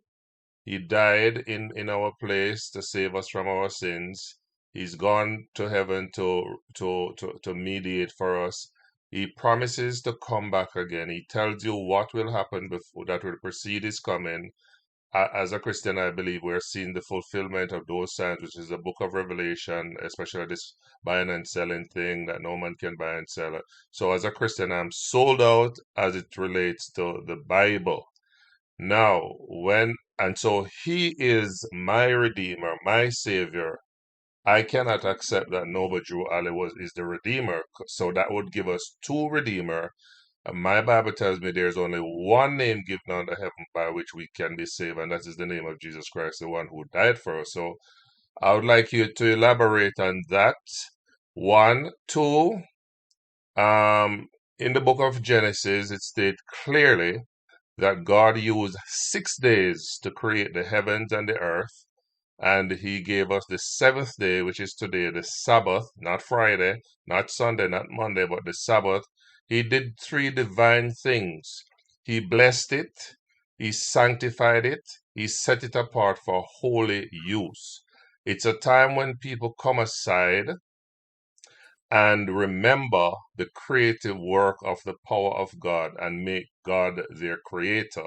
So there would be no need for idolatry if you accept that there's a God who created the heavens and the earth, and he rested on the Sabbath, and he made it a part of the 10 Commandments, which points out sin to us. So can you please clarify for me, as a Christian, how must I view what was just read? Thank you. One thing I've always, and I say this to to the people who are into the Christian faith, there's nothing wrong with that. There's nothing wrong with anything that Willie has said. There's nothing wrong with how he feels about it. It's just one thing, Willie, when we become Christians, we lock ourselves out from the information around the world. And there's nothing wrong with being a Christian at all, you know? And when we do that, we kind of not really see the relationship. As Christians, me and you, right? We learned about the Bible, yes. We read the Bible inside and out, and we know who's Jesus and God. But we never ever, when we say Bible study, we're talking about studying all of the Bibles, whether it's a Quran or the Maccabees or any of these books that deal with other religions and related to how did they become those religions, and look at the history of it, and then look at Christianity, and find out that they're all related. They're all related. Like if I go to a native reserve right now, who you call God, they call the source. They're not disputing that you call it God because you call it God, but they recognize it as the source. And that's something that you can, it's kind of like saying gold in different languages. Because when you say gold, if you go to different countries around the world, they say gold in their language, right? Why I say this is because one thing about the people in school, we were never taught about the true 7. When it comes to the 7, when I say the true 7, I'm talking about everything in the dimension of 7, whether it's 7 continents, 7 major colors, 7 musical notes, and things of that nature. But also, what also comes into that age, we always keep thinking that that Jesus was the only one who came to save us. And I'm not saying that he didn't come. What I'm saying is, through the ages that this planet has been alive and that we've been in trouble, for every generation and every age, there is 7 sages that come to this planet. We're calling them prophets. Christianity kind of locks you into not knowing that information and not talking about the sages that come every so often to save humanity from the destruction of itself and to build back the health of this planet, its soul itself. This planet has a soul itself. In every religion, it's not just Christianity too. It's in every religion. I can go to Catholic people, they don't know about the 7 sages that come to save the world, to help heal back the world. Jesus was one of them. Then you have people like they say that Confucius was one. They say that Malcolm X was one. You know, people who come back to give the information. You ever notice that we're the only people on the planet that need help, and that we're the only ones that got people coming back to help us and tell us something? You ever notice that? You never hear about Europeans saying, yeah, Thing came to help us because he's a prophet for Germans. He's a prophet for the Germans, man. And he came back to save us, man. No, it's always us because we rule the entire universe and we're supposed to be guardians of this planet. So every so often, we're not taught about the 7 sages that come here every age. When Jesus came, that was one of the ages, right? But you're forgetting that Jesus didn't come by, Jesus has a family. So his cousin overstood all this stuff, and they call him Muhammad, which brings you the faith of Allah and the Quran written in the Muslim Quran. But you're not thinking that these 2 men could be brothers or cousins. Well, they are. They're cousins. Jesus' cousin his name is Muhammad, and he's known around the world to. Where is the historical proof of that? You would have to study the Nazarite and his family tree. Is that mentioned anywhere in the Bible? Check out Ruth, and then you'd have to have the Quran, and then you have to check out the Quran because they're cousins. They're both from the same. What's his name? Muhammad? Yes, the Muhammad. You know the religion, the Muslim religion, and they have the Muhammad as the as their Jesus. Mm-hmm. Dear Jesus. I like that. Right? Yeah, how can there be? So I understand what you're saying. So you can have different periods in history where you have different prophets that can be ordained by God. 'Cause it's biblical what you're saying, that God reveal his secrets to his servants, the prophets. Yes. So throughout history, we have had prophets. However, though, when it comes to one key individual labeled, named as the Son of the living God, who was himself God, the Word was in the beginning with God, and the Word, which is Jesus Christ, became flesh and dwelt among us, and he came to save the world. And he is the key. He's the one above everyone else who did divine things that the others have not done. They did not go to the cross. They were not betrayed by a Judas. They did not die as a mediator between God and man. They did not reconcile us to God in terms of being. I'm losing the word, but as the mediator, as the savior of the world. The other prophets did not play that role, right? They may even John the Baptist was a prophet, and he pointed to the coming of one who would save the world from save the world. The Old Testament also pointed to when they used to slaughter the lambs and the this and the that for sins. It pointed to the Savior who would do away with all those things and be the one who sacrificed himself once and for all for the world, and upon which hangs all salvation. So I don't think he put salvation in the prophets, as it were. They were to enlighten and their teachings would be in harmony with his teachings. But in terms of the one being the sacrificial lamb, Christ is the only one throughout history who has done that, who has died and resurrected, gone to heaven, and as I say, promise that he will come and fix this world. See, mankind is trying to fix it with new world orders and all of those things. It's just showing that the ultimate is him coming. And if we understand prophecy in the book of Daniel, it shows that these kingdoms will be ruling, but this one, that the Savior of the world, will come and crush those kingdoms and set up his everlasting kingdom. So, again, I have no problem with what you say in terms of prophets, but I have a problem with more than one Savior, divine Savior, that was sent by God himself. That's my problem. Okay. Shit.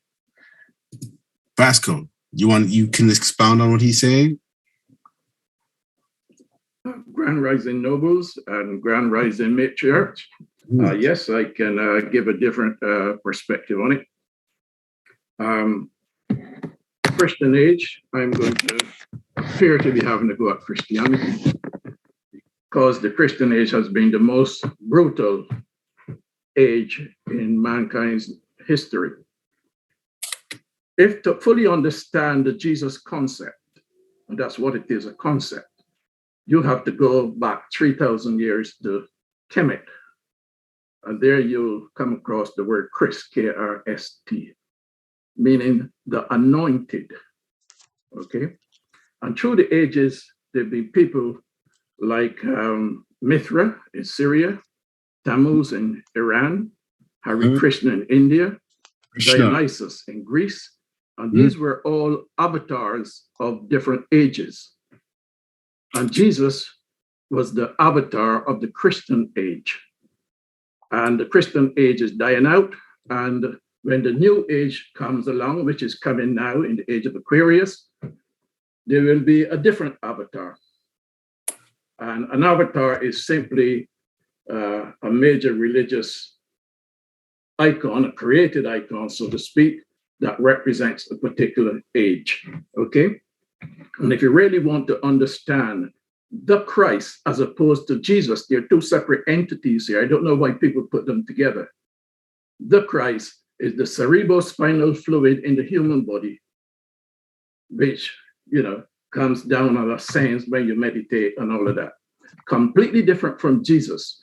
And some time ago, I did mention that the Bible was rolled out in 397 AD at the Council of Carthage. Now, this world has been here for millions and millions of years. And the Bible was only rolled out in 397. And that's when Jesus, the name Jesus, came into being. And that was a Christian creation because they were trying to grab souls from different religions, from Islam, from Judaism. And that was a Christian invention, so to speak.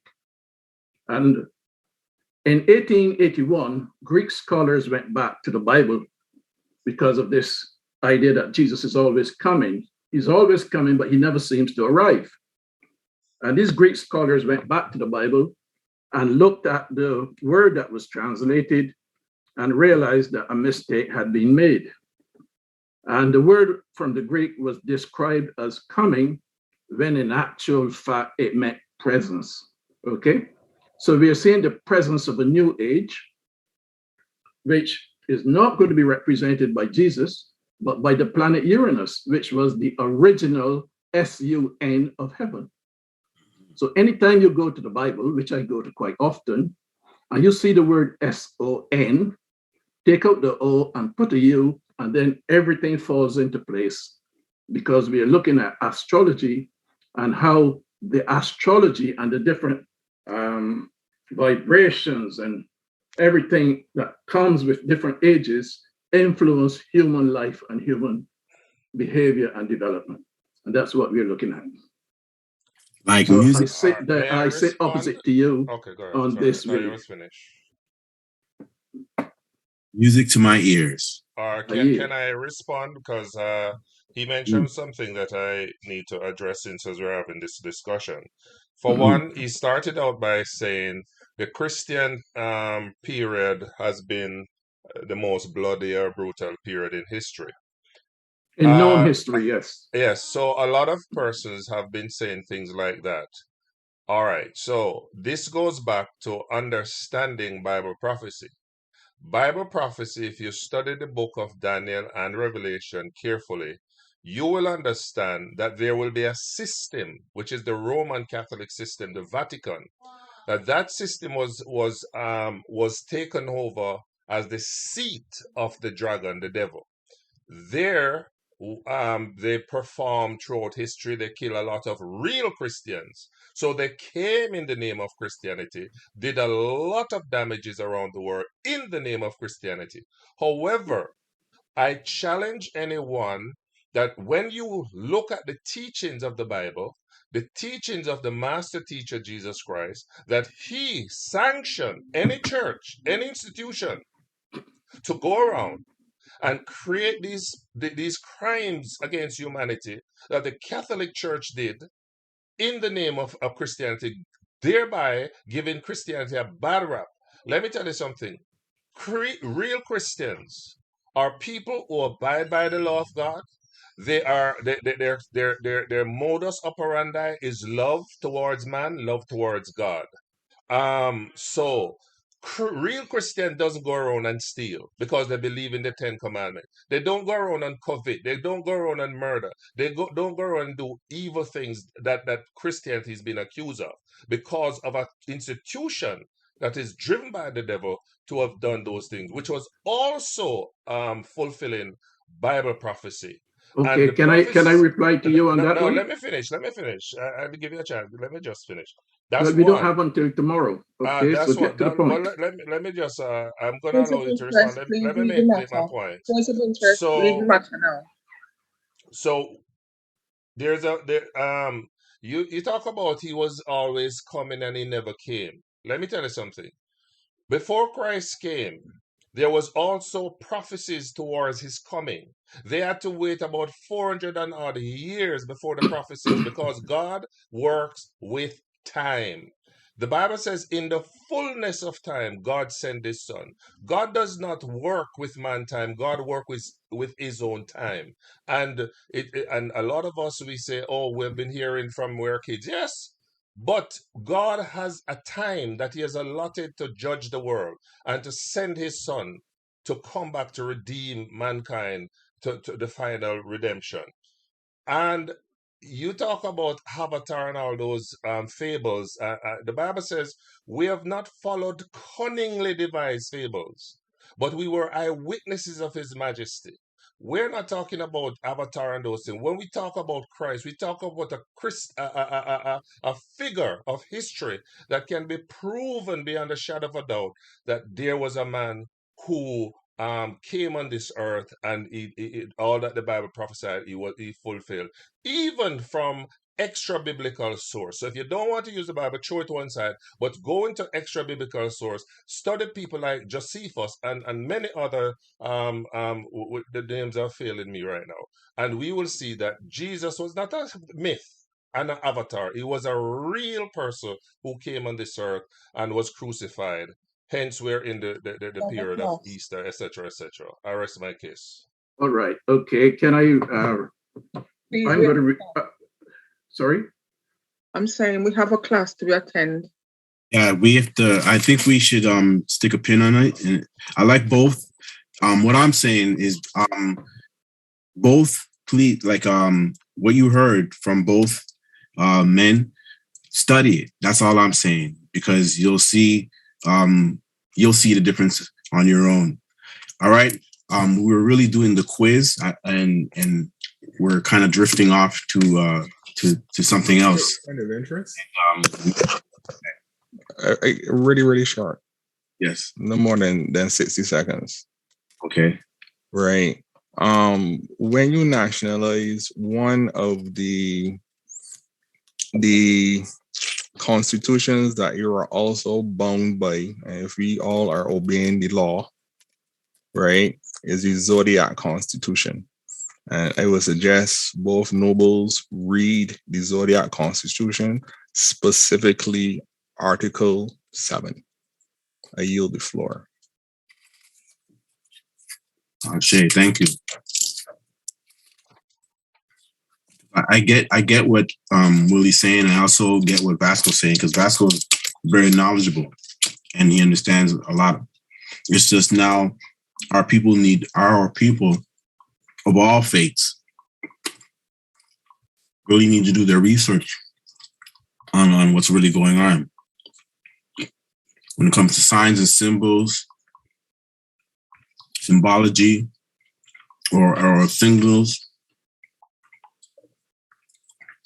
All right, so let's continue with our quiz. Thank you, Vasco. Truly thank you. And Willie. No worries. Thank you. All right. Let's study, people. That's what this class is for. The faith is good, but study beyond it, because there was more than one prophet that came. Right? Who's the savior? Well, I can ask the Muslim people, they'll tell you that Muhammad was. All right, so let's continue. There's a person waiting. Quick point of interest. Yes, go ahead, the floor is yours. Grand Rising Nobles and Matriarchs. There's something that a lot of us haven't taken into consideration. The people who translated the Bible made a lot of mistakes because they weren't clear on a lot of the original language that was used before they made the translation into the English language. I rest. Thank you. And that's what I'm saying. When you're studying, you'll find that kind of stuff out. You'll find out that, wait a second, it didn't mean this. Just like Vasco said, he said, take the U, the O out of the word son and put a U there. He said that because he studied to the point that even in the language and etymology, as far as etymology goes, that the book and certain words in the book are not saying what the same thing, but pointing at the zodiac and different laws that are on this planet. The Bible is like a doorway to all of the laws on the planet and history. I have a little difficulty with persons making statements and we are not allowed to debate it and to dispute it. And I think that is not how we conduct a debate or a discussion. So it's better for us to focus on the class. If we're going to have a religious discussion, then once you make a point, somebody can rebut it. But to just make points and others are not allowed to rebut is ingenuous. And we need to just understand that, because you can say some things and I can rebut it right away. But if we're not going to have this discussion, it's pointless to be making like a hit and run statement. I don't like that. That you have to open the floor so that we discuss it. So why don't we get on with the study that you're on, the quiz and all of that, but not open the floor for people to just make statements that are not challenged. But with all respect, really, you were the first who introduced the topic. No, I didn't. Well, it Who talked was about Christianity? introduced. No, who it was was it who introduced introduced the in topic? the reading, and I questioned the reading. So whether we want to call this a religious body or a religious organization or not, technically it is, because it talks about a redeemer. That's religion. Talks about adhering to principles of a particular belief. It's a religion, whether we want to call it religion or not. Sometimes we try to find nicer words. It amounts to religion. It's really adherence to principles about God the way you see it. So it's not separate from religion what we're doing here. So I find that hard to accept because I listened carefully to the 7 readings, and that is a religion. Not a religion. It's not neutral. Sorry, we're going to get on with the course because Yeah, this I is. think we should get on with it. I could rebut what you've said, because all religions are, once they talk about the external creator, then they're only doing what the Catholics want them to do. Okay, so let's get on with the course, Yes, and I would second the motion. perhaps we could convene a special forum to have a discussion yes, on Elder, that's what you need this. to do, Elder Cameron. I think that's what you need to do. But it's not fair for us to open up a can of worms and then we can't discuss it in an amicable way. There's no can of worms. It's just a debate. Yeah. All right. All right, my case. So we will do that another time, right? Sure. That was just the divine constitution and bylaws that the Moorish Holy Temple follows. Right? We did that question already. Okay, the next question is, who is Charles Moseley Bay, often referred as?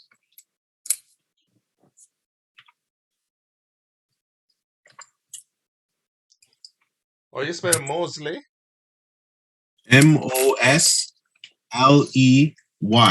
Okay. CM Bay. Correct. CM Bay. CM Bay. Excellent. Can I add to it? Yes, go ahead. Okay, go on. I was gonna say, he also wrote the Zodiac Constitution, because I was gonna say CM Bay, but he said it first. Mm-hmm. Can I add to that? Yep. It's me and you, James. Yeah. It's me and you. Yeah, he's the one who filed the tax exemption number AA 222141 in Library of Congress. That's right. Right. They gave us the permanent character, and the whole knowing of civics and diversity of nationality. Right. That's all that's being taught in our temples, or supposed to be taught in our temples. That's not religion. That's civics and trust law. Astrology. That's why it's called the Moorish science, because it's really the science and alchemy of the entire universe. Thank you. Excellent. The next question is, what did CM Bay do in 1947? Copyrighted the works with regards to the relationship to the consular court.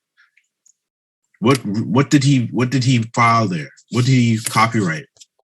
What did CM Bay copyright? And I think it was probably answered already.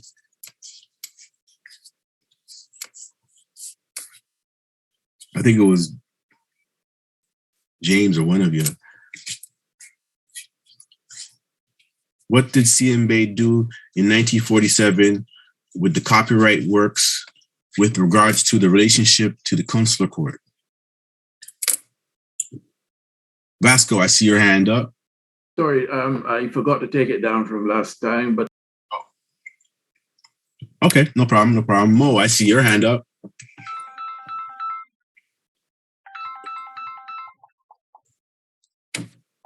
Mo, I see your hand up. Floor is yours.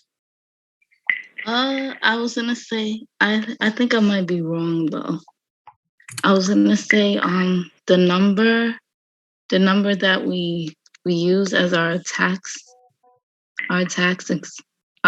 number, the AA something 22141. Yeah. Right, you and David P got it right. Okay, excellent, good stuff. So the AA 222141, that still deals with consular courts and how the platform of consular courts needs to be always practiced At all times.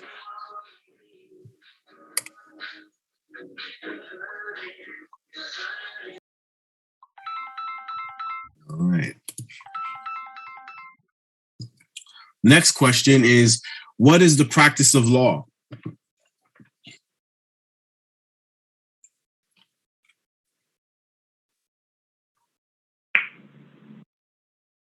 Point of interest, is that the practice of positive law or just law? Of law. Okay. Yeah. Point of interest? Go ahead. Is to protect and to defend everyone. Mm-hmm.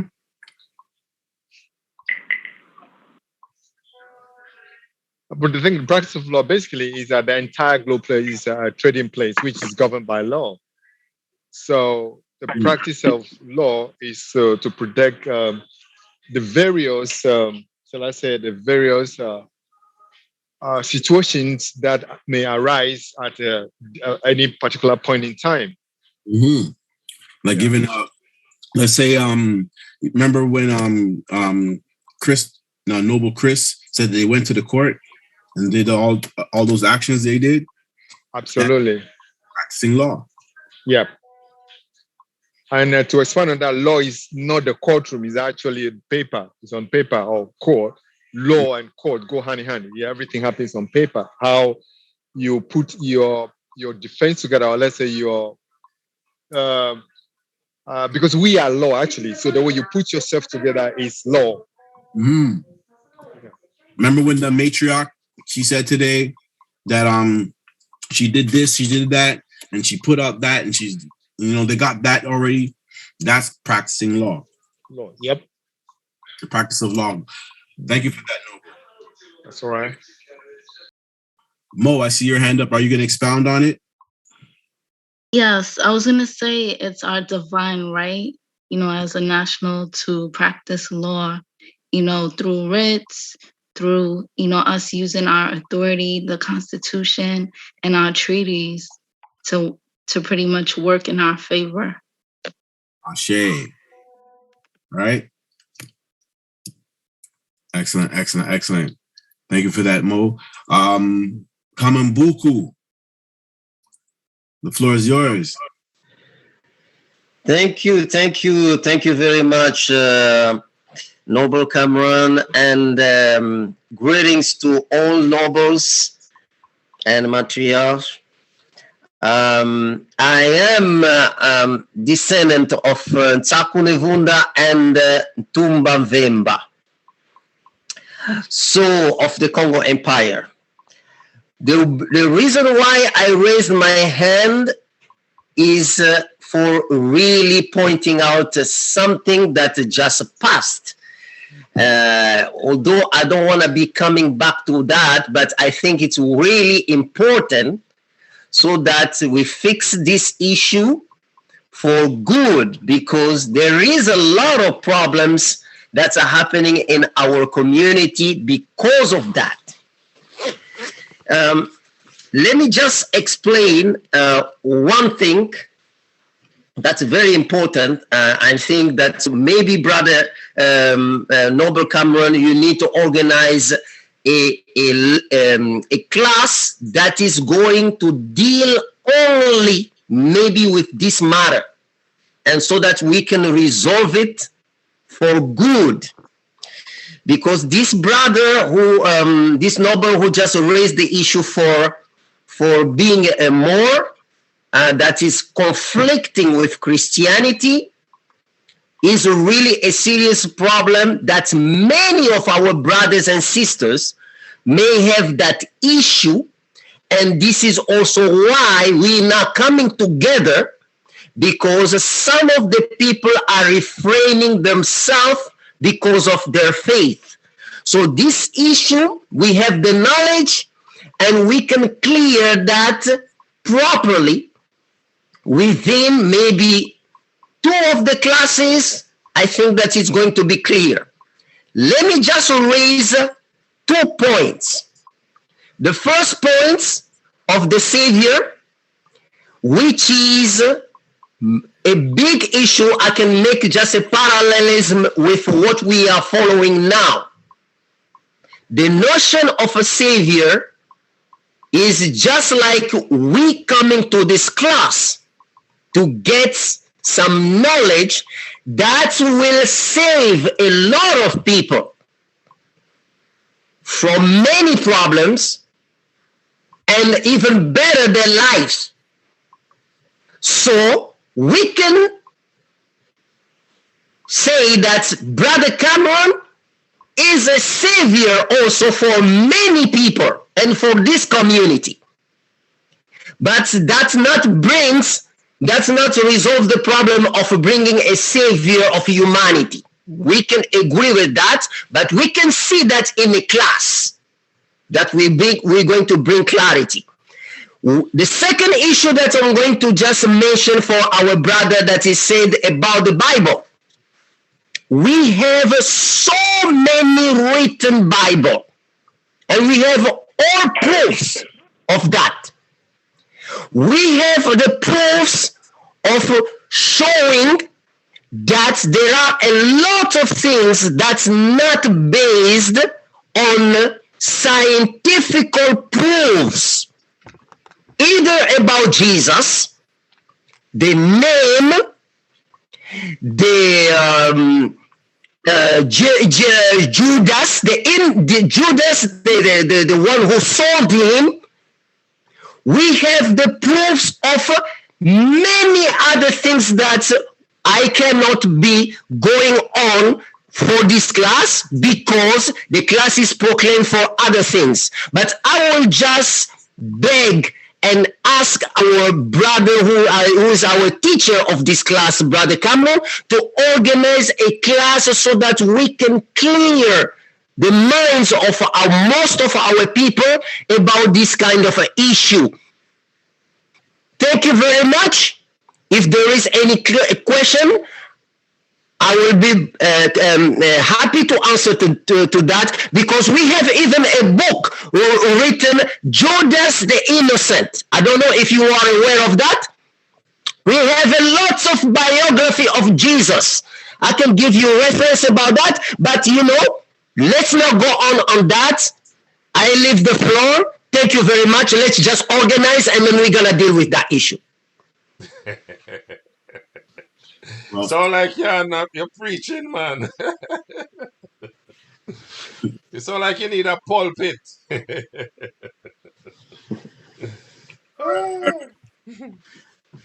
But that was something that was well said. Like, we should have something like that, because it's not to deter anybody from their religions and things of that nature.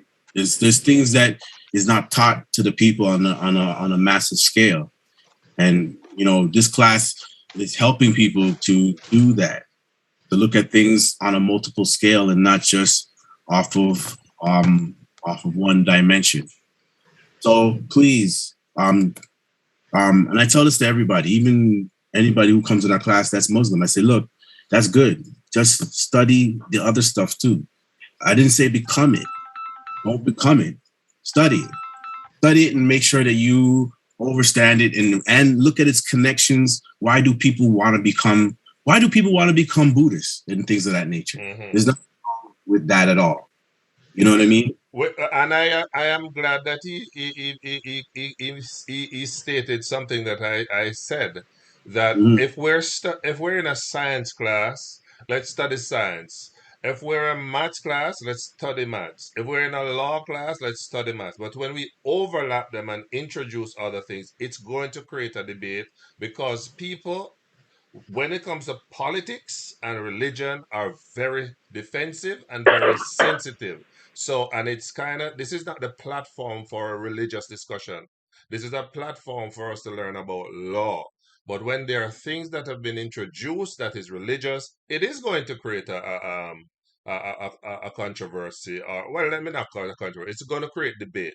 And if we can't have a respectable debate with you bring your facts, I bring my facts, he bring his facts, she bring her facts, then it's pointless for us to be doing this. So that's what I'm saying. I would suggest that we can organize one day out of the week, whatever, or one of the Saturdays, allocate one or two. As a matter of fact, some of these things need a whole month or more, right? Because they are very expansive when it comes to religion. All right, so I think we should just stick to the class and learn about the laws. And I'm enjoying the class, but when I hear people going off into religious things and they're making some real uh some statement that are just out of pick, they just pick it out of the air and throw it on you. It needs to be challenged. And that's, I maintain that, right? I have no problem learning about whatever I can learn here, and even know more about. Part of my study, as a theologian, was to study other religion. We didn't go really in depth. I just did 4 years, and so we're asked to understudy other religion. So I have no problem having a religious discussion, but it's just ingenuous when you don't have enough time to rebut some of the things that have been said, because the Bible said, "Come, let us reason together."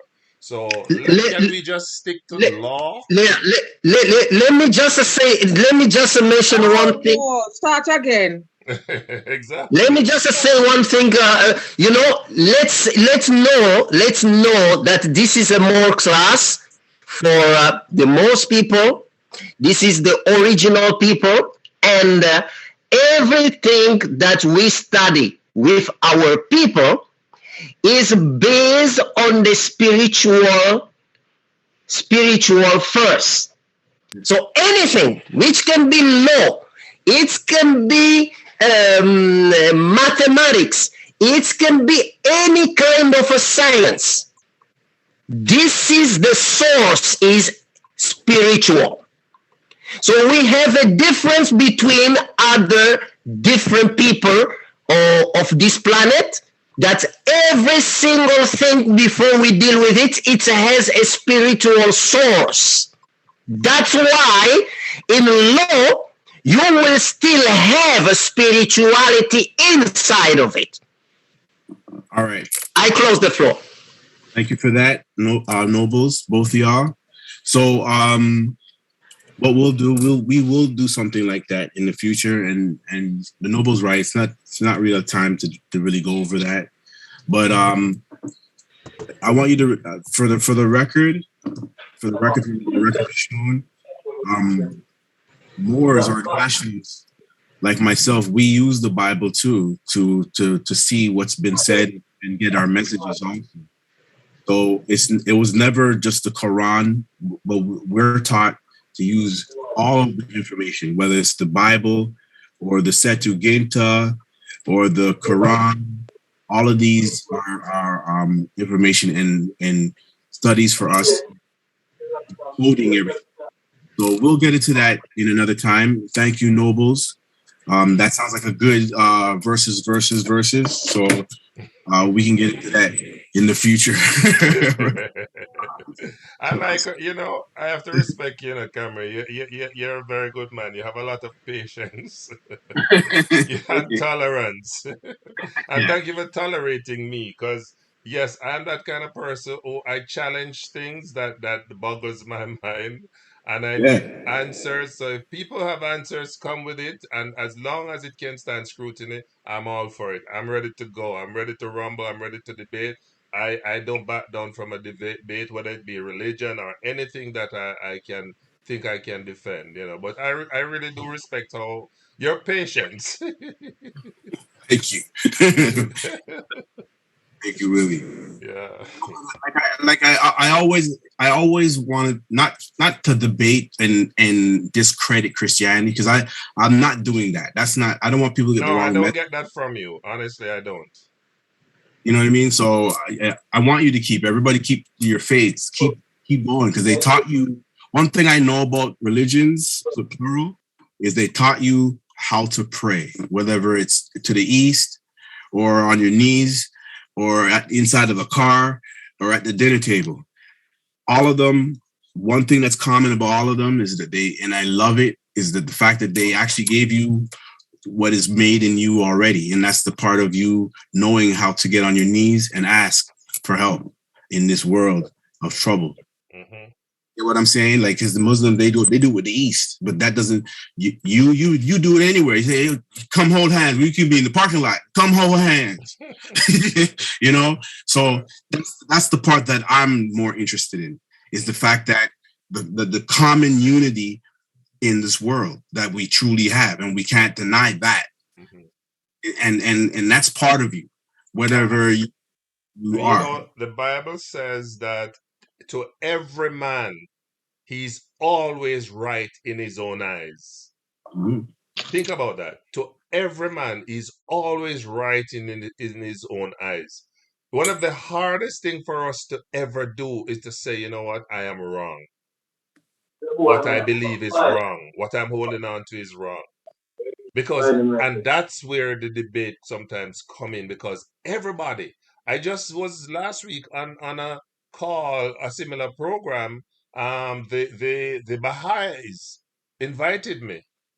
Point of interest. And I had to, and yeah, Willie, we don't need all of that. Please, could you just allow me? Willie, can you allow the chairman to can you allow the chairman to we're not here for that.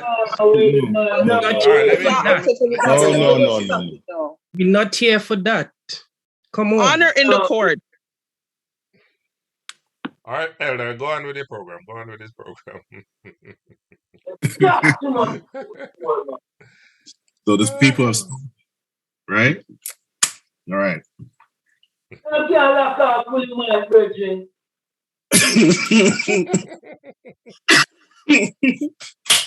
I'm sorry. Proceed, Mr. Chairman. All right. So the tribe has spoken. All right. So let's. Yes, they shut me down. All right. So let's continue. Let's get back into the mind frame. Let's get back into the quiz, because we're not quite over, and we still have probably an hour left to show you how to do the administrative, the financial statement. All right. There's about 3 more questions. We'll call it a day. All right, let's go. What's the difference? What is the difference between enforcing law opposed to practicing law? What's the difference between enforcing the law and that of practicing law?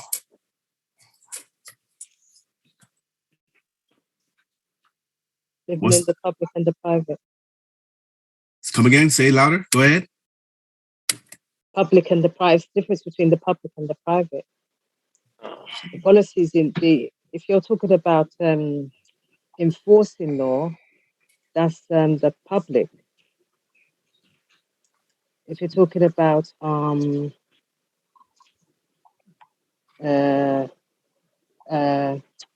did you say enforcing law, and what was the other definition you used? Practicing law, yeah, practicing law. Practicing law is you're living in the private, you're doing your due process in law. That is the actual practicing of the law. You're following the process of the law. If you're enforcing it, it's more like coming from the public side. Ashe. I just to expand on that. Can Shernette, can you expound on that? Okay, let me just try by just thinking of it. Enforcing law is when you're holding people accountable. Practicing law is when you exercise your divine rights. That's the difference. One is practicing your divine rights, and the other one then is holding people accountable. I yield. That's the answer.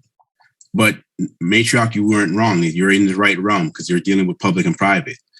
But it's enforcing the law. It's the accountability and the liability being satisfied. Excellent, Shirley. Mo, are you going to expound on it?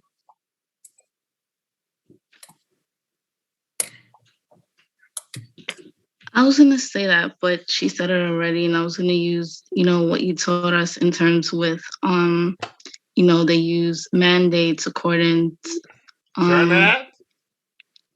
orders and stuff like that to enforce their laws and so on and so on. But she said it. It's all good. You wanted All me? right. Excellent. Yeah, you just respond on that a bit. Bina?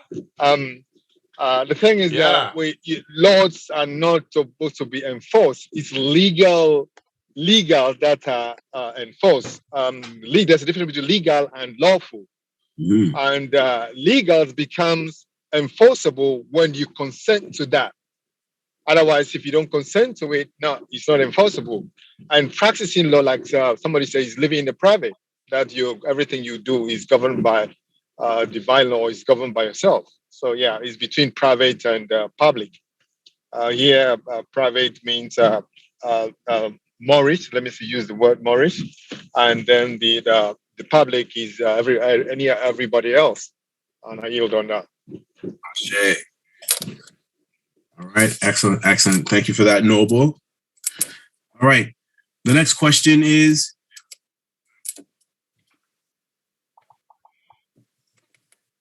in law, what is proper persona jurisdiction? In law, what is in propria personam jurisdiction?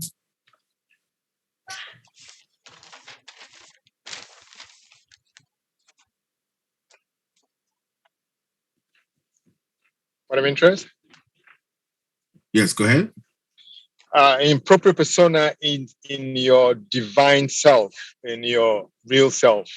You are no longer, in your proper person as pertain to that, which means you're in your divinity, on your true self, not a legal person. Or in other words, you are a private, but you are a private living flesh and blood. That's right. Burnett, you want to I expound? want to expand on that. Yes, go ahead. My hand is up, please. My hand is up. Yeah, go ahead, Burnett. Yep, go ahead. Okay, in proper person is when you make a special appearance. As a private person, you make a special appearance as a living being, not an object or a property. Hey. Ouch. Yep. You see, I'm studying camera. Studying for the bar. With the correct appellation. That's right. Okay. I see who's going on my list right here. Okay. All right, Seven Heaven, you want to expound on it? Yes, I have a problem with this word person. We as people in our spiritual reflection is not persons. We do own a person, which is the all-cap name. But we are not that person. So when we're reflecting, we need to express ourselves as men or women. God made men as well as women, but he never made persons. This is a man-made proposition. So to claim that we are persons is a corporation, an artificial entity. But that's not what's going on. It's personam, which is personam is the opposite of persons. It also under in law, because when we're talking about law, I hear what you're saying when it comes to the making of who we are. You're 100% right. But then when we talk about law now, they're talking about the estate or the actual living being. And in definition in the Black's Law Dictionary and most jurisprudence dictionaries, personam is exactly what Shernette said, right? Where it's a certain jurisdiction, you're identifying. Because even what you said, that we're God's children and we're made by, that's you. When you say come to court and go, I'm in personam jurisdiction, and you're showing that, you're actually saying that I am God's children and I'm not one of those corporations. That's why she said that you have to come in as a special appearance and not a general appearance. The special appearance is because it's only there for people who know that you're made of God's children, and that you're putting on record that I affirm what I am, and you're God's children, living natural people, right? But even the word appearance, we can't appear. It's only spirits that can appear. Mm-hmm. So, that kind of a confusion to me is a challenge. Let's look up appearance in law. Because in law, this is why when we're teaching etymology, it's very important that you look it up in law, what it means and what it means in the dictionaries. What I'm saying is you're not wrong, but a lot of what's going on this planet is operating through law. So they are doing commerce, and that may fall into the commercial world. And appearance may mean something different than what most people think is. I get what you're saying. Can't appear. And they on another level, that's what they're doing, because they're summoning you to appear like you're a spirit, but it's also a commercial language too. Anytime, and this goes for everybody, take this as a note. Anytime a corporation is coming at you for whatever reason, you always have to identify the living and the dead. Who's living? Well, I'm the one that's living, and you're a corporation. It's a conflict in law just automatically off of that. It's unfortunate that the world is built this way because of the Vatican and the birth certificates and all these things. And I totally agree with you. Personam jurisdiction is totally different from regular or people walking into a court forum jurisdiction. It's showing that you are the living and saying that you are a child of God, a child of Allah, a child of the Most High, right? But on the record, for the record, identifying yourself as the living. Personam only goes for that jurisdiction. Okay, so I have the reference here in Black's Law 4126. Of appearance? Yes. Yes, go ahead, Desk. That's it. Yep. And it says, this term and appearance by counsel are distinctly different. The former being the substitution of a legal agent for the personal attendance of the suitor. The latter, the attendance of an advocate without whose aid neither the party attending nor his attorney in his stead could safely proceed, and an appearance by attorney does not supersede the appearance by counsel. And there is a case reference which I have not explored. Ashe. Right? So your counsel could be your family, it could be your peoples, the people, consulate in your area, all these things. And right? It could also be yourself. It's saying so on multiple levels. Right? So it's not giving up anything. It's actually creating the jurisdiction properly and not having any cases being tried under color of law. Colored law, actions, codes, ordinances.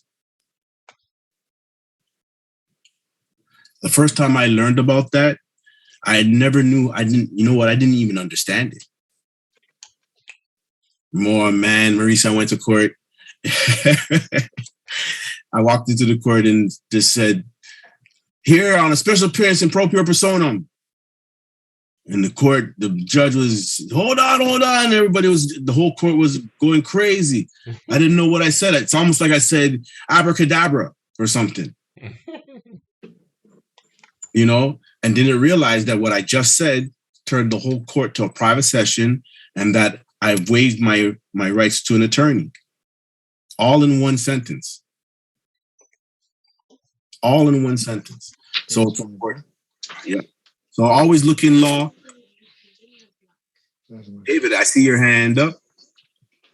Right, point of interest. Just wanted to raise 2 points. I just wanted to read from Black's Law, 4th edition, on page 125. I wanted first to read the definition of appear, and then the definition of appearance. And then I was just going to give some clarification to the noble as it related to personam and persona as we being divine beings, etc., outside of a law perspective to give him maybe a little bit more understanding. Right, appear in practice to be properly before a court as a fact or matter of which it can take notice, to be in evidence, to be proved. Making it appear or proving are the same thing. Coming into court by a party to a suit, whether plaintiff or defendant. That is appear.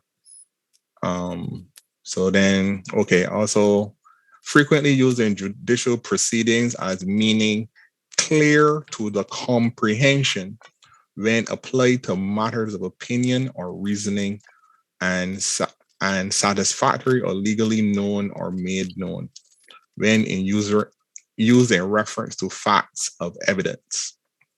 Right? So that is as it relates to appear. So when you appear in court, it means you're proving that you exist and that you are real, so to speak.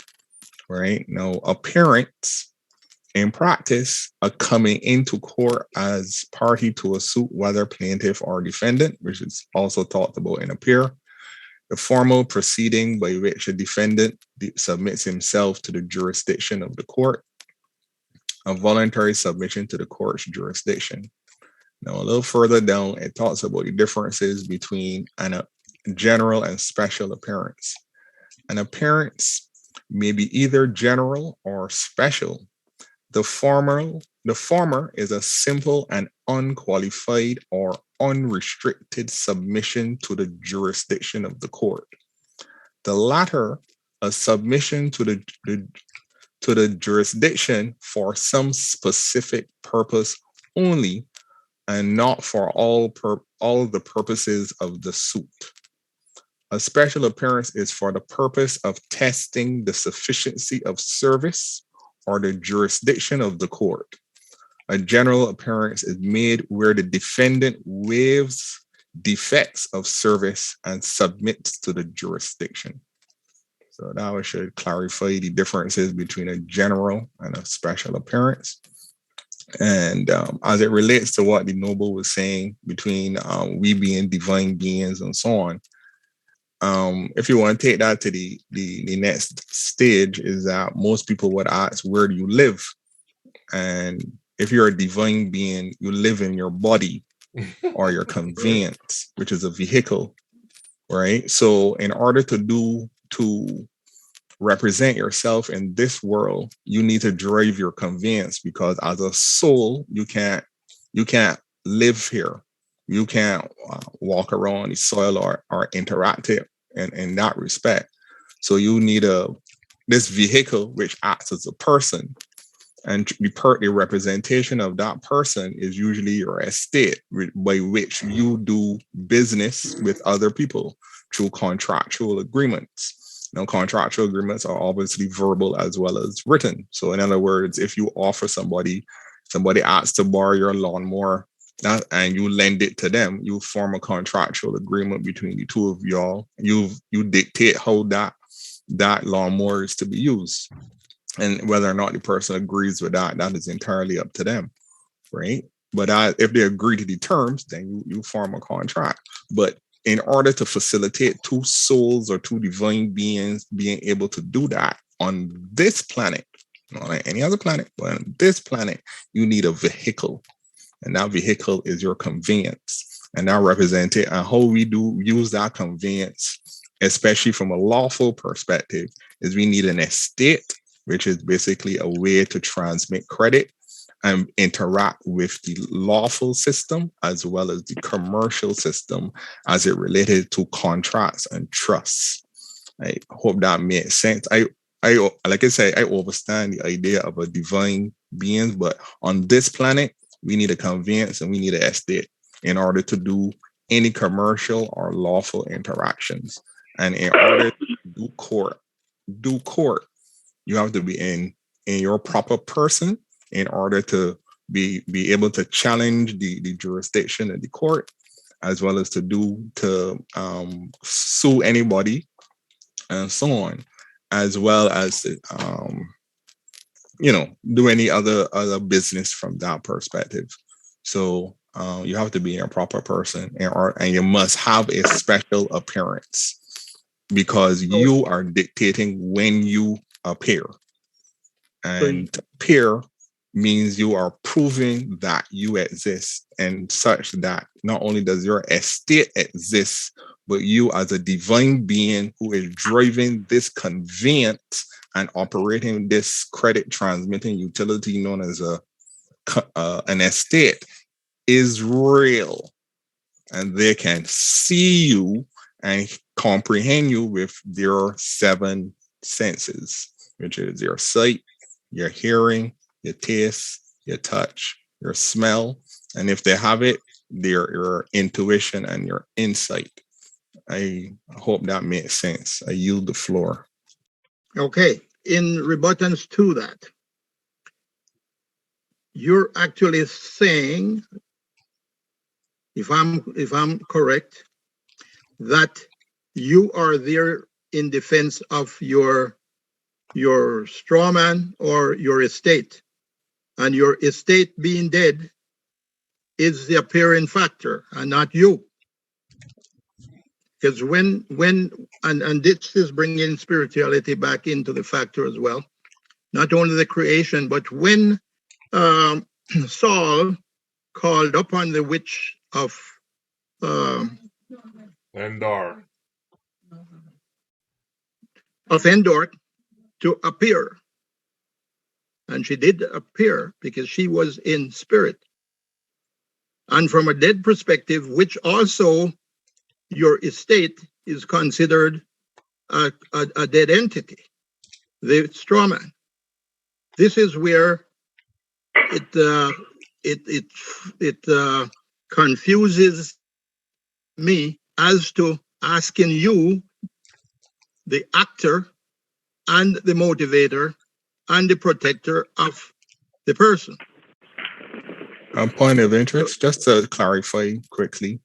In the case of the summoning of the spirit, when you are summoned and so on, she's making a general appearance. So she is now under the jurisdiction of the person who summoned her, which is what happens when all magicians summon spirits. You're now under their jurisdiction.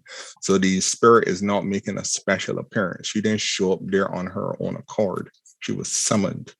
Right. And then the other thing about it is when you when you do a special appearance in court, you are acting in your proper person as say in the case of a national, you are saying that you are acting of, say, a power of attorney over this minor, which is your estate, because your estate, as you say, would have been a ward of the state before, and you would have claimed it as property. And you are now acting as a power of attorney for it, because it as a minor cannot manage its own affairs. So you are managing its affairs on its behalf.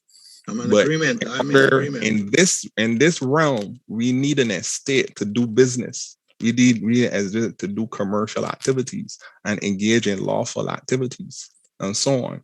So all you're doing is claiming that, right? You are now controlling it It may not be yours. It wasn't created by you in terms of the estate or the straw man, but you have control. You want to control everything and not necessarily own everything. So you control it by way of power of attorney, and you act on its behalf by telling the court that you are that you are representing its affairs from that. And that's why you, as power of attorney, you also don't need an attorney.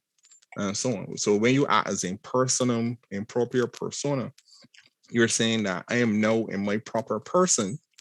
Therefore, I am separate from my estate as a separate entity, right? But being that y'all can only talk to the estate because as a living person and y'all are dead entities, you can't talk to me. So I am acting on behalf of the dead entity, the corporation, the straw man, and basically I am going to conduct business on its behalf, which is why when you say improper persona sui juris in court, you turn it into a private court. And when you're in a private court, they can see you.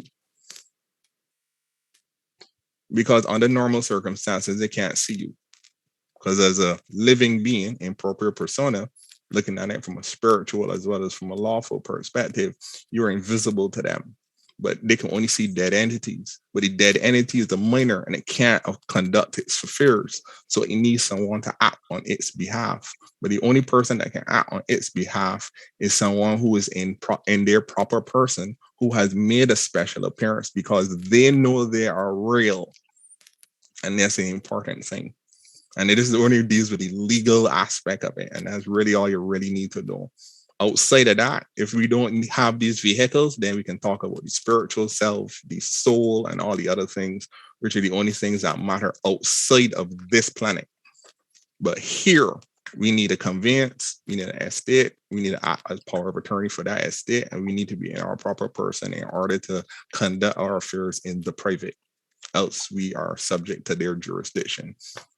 And the whole idea of this here is to get out of their jurisdiction so that we only show up when we want to show up and not when they summon us. So when they try to summon us, it's like us basically having a barrier around ourselves that says, no, I don't go anywhere. You can't summon me. I appear when I want to from that perspective. So I hope that made sense. I yield the floor. Ashe. Ashe, well said. Well said, David. Well said. Well said. If that wasn't clear then, Crystal, then I don't know. If y'all were taking notes, please take down those notes and review it and go over it again. There's nothing more that can be said on that. That's detailed. Very detailed. Very, very detailed. Thank you, Noble. Both Nobles, by the way, because that could have been a question that many people had in their minds, and Noble came out and said, "Listen, I'm a bit confused, and here's the clarity here, right here." So, Dave, goes to you. Aldred, you gonna expound on it? Yes, please. I got something to say about that. In regards to in the court, you have to also remember that they're practicing geometry. So you're going to see the court, the judge at one tip of the triangle, the prosecutor, and you. You got to take control of the pyramid and put it in your direction. And also at the same time, say to them that you're the living flesh and blood right flowing through your veins where you're not a corporation. That's what I wanted to add to that. Ashe, right?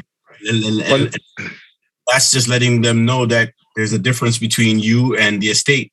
You're living, and that's the dead, a corporation. That's what this is all about. And people need to realize that that's part of what this world is made of. Just what David said. I wouldn't even expound on it no more than that. Believe it right there. Just one more thing, and if you may allow me, just to chip in. Yeah, it's all had to do with Admiralty Maritime Law. That's what I want to say. Yes. Where everybody assumed dead until you prove yourself otherwise. I yield on that. All of these things that the Nobles are saying, 100%. If you've been through our class this whole semester, you have that information, should have it things. And I'm glad that the nobles are talking about it, because it's reminding each and every one of you what that estate is all about and how important it is for you to manage the estate and make sure that the estate is not in anybody's jurisdictions. All right. We're going to pause the quiz right there. We're going to pause it right there. From time to time, I'll do some of the quiz. I'll do some more questions just like that, and get your mind working again. Get your mind involved in your studies. You might have studied that some part of the semester and totally forgot about it. All right. So go back to your notes and study. All right. So we're going to be doing that from time to time, giving you questions just like this so we can have a discussion and have the answer. All right. So kudos to all those who participated. Thank you for those who spoke and gave their answers. Did really good. I'm really impressed. A lot of you are studying. A lot of you really get it. I can really look up my list right now. People who really, really get it. All right. Be those people that really, really get it, and you'll be a stronger community no matter what day or night it is. Peace and love to everybody. Well done. You know, it was so big. It was a quiz that sparked into like questions and debates when the answers are right there in the law dictionaries. Always remember that when we started off the quiz by talking about having your law dictionaries. Today's lesson, you can see right there, is that this is the difference between law and what you feel, and how the Bible and other books may not have the answers. And I'm not saying they don't have it, because like I said before, we also go to the Bible. We also go to the Quran and the Maccabee and all these books to see what was being said in ancient times. How did the ancient ones walk on this planet? How did they move? Right? Because when the queen or the magistrate made a proclamation that everybody was dead on record, 1666, you know, there was none of that stuff going on prior to that. But it is now, and more modernized. Just like what Willie said in Daniel, they're going to talk about people who've that are molesting and raping the world and everything. And he sees and identifies it as what's happening even right now. Right? I took attention to that, Willie, that part about you're talking, and you recognize how it's in the Bible, but it's happening right now, right in front of our face. That's good information and vision. All right.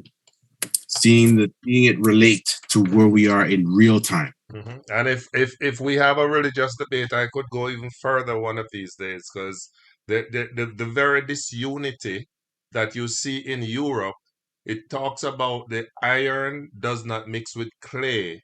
It shows you that some are weak, some are strong. So the nations of Europe have been forecasted to be some strong, some are weak. That's exactly what we're seeing, and there will never be a united Europe. That's what the Bible teaches. Sure. Well, the Bible's not wrong. The Bible's not wrong at all, because you can already see that there was already a splitting of the union. They want to come back, but it's an economic world, commercial world. Thank you, Willie. You know, we'll have that. I'll make sure that we'll set up the wolf tickets for it and everything. So I need to ask one question, if you permit me. I know I've been speaking a lot. I promise to keep my mouth shut after this. Right. But Yeah. can I ask one question?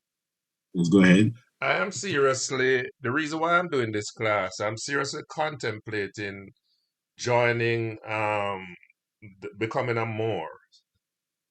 And I need to know if I can be a Moor and a Christian at the same time, considering what sparked the debate about I think it. I don't. I'm not. I'm not sure if it says some oath that you have to abide by, an allegiance. That is a problem. So, but if that is out of the way, and I can. So, all right. Let me stop rambling. Can I be a Moor and a Christian at the same time? You are a Christian by birth, and you are more by birth. You're both of them. You're already that, Willie. See, every one of us is already born that way. You see, it's already in you. It's in me too. You see, how we're looking at religion is we were actually taught what religion really is. I think when Vasco was talking, he said the word Krishna. It has to do with your the make of your body and the chakra systems and the kundalini and everything. That's the make of everybody on this planet, especially our people more than anybody, because we're the only ones who have pyramids and pineal glands inside our forehead. But you are already that. You see. You see how we're taught in church that we can become Christian. The pastor was supposed to tell you that you already born that way, and it was for you to make a covenant with Christ, make it meaning to raise your vibration. Your covenant with Christ is really to raise your vibration. Raise it to the point that you can see the world from a sky view, not from the view that we're standing on the ground, but a sky view. Just like how you can see it from the sky view when it comes to that section you brought up with Daniel, and you mentioned about what's going on even right now. That's looking from a sky view, because most people don't even know about that. They don't even know that's even happening right now, and they didn't relate it the way you did. That's called raising the vibration. And the more you raise it, Willie, the more any of you raise it, the more of the sky view you see, the more of everything you see. And you're going to see the relationship that all religions have with you and I. All of them. It's just we became selfish and said, you know what? We're going to stay here, right here with Christ. When really, truly, Willie, all of the religions on the planet that are taught religious, not the political side. The real essence of it has 100% to do with every make of your and pore and cell of your body. You know, it's just our people, we just stopped at, okay, right there. And I realized that when Jesus was teaching, he didn't just stop in Britain. He didn't just stop in in the Americas. He went all over the world. He was in India too. You know that?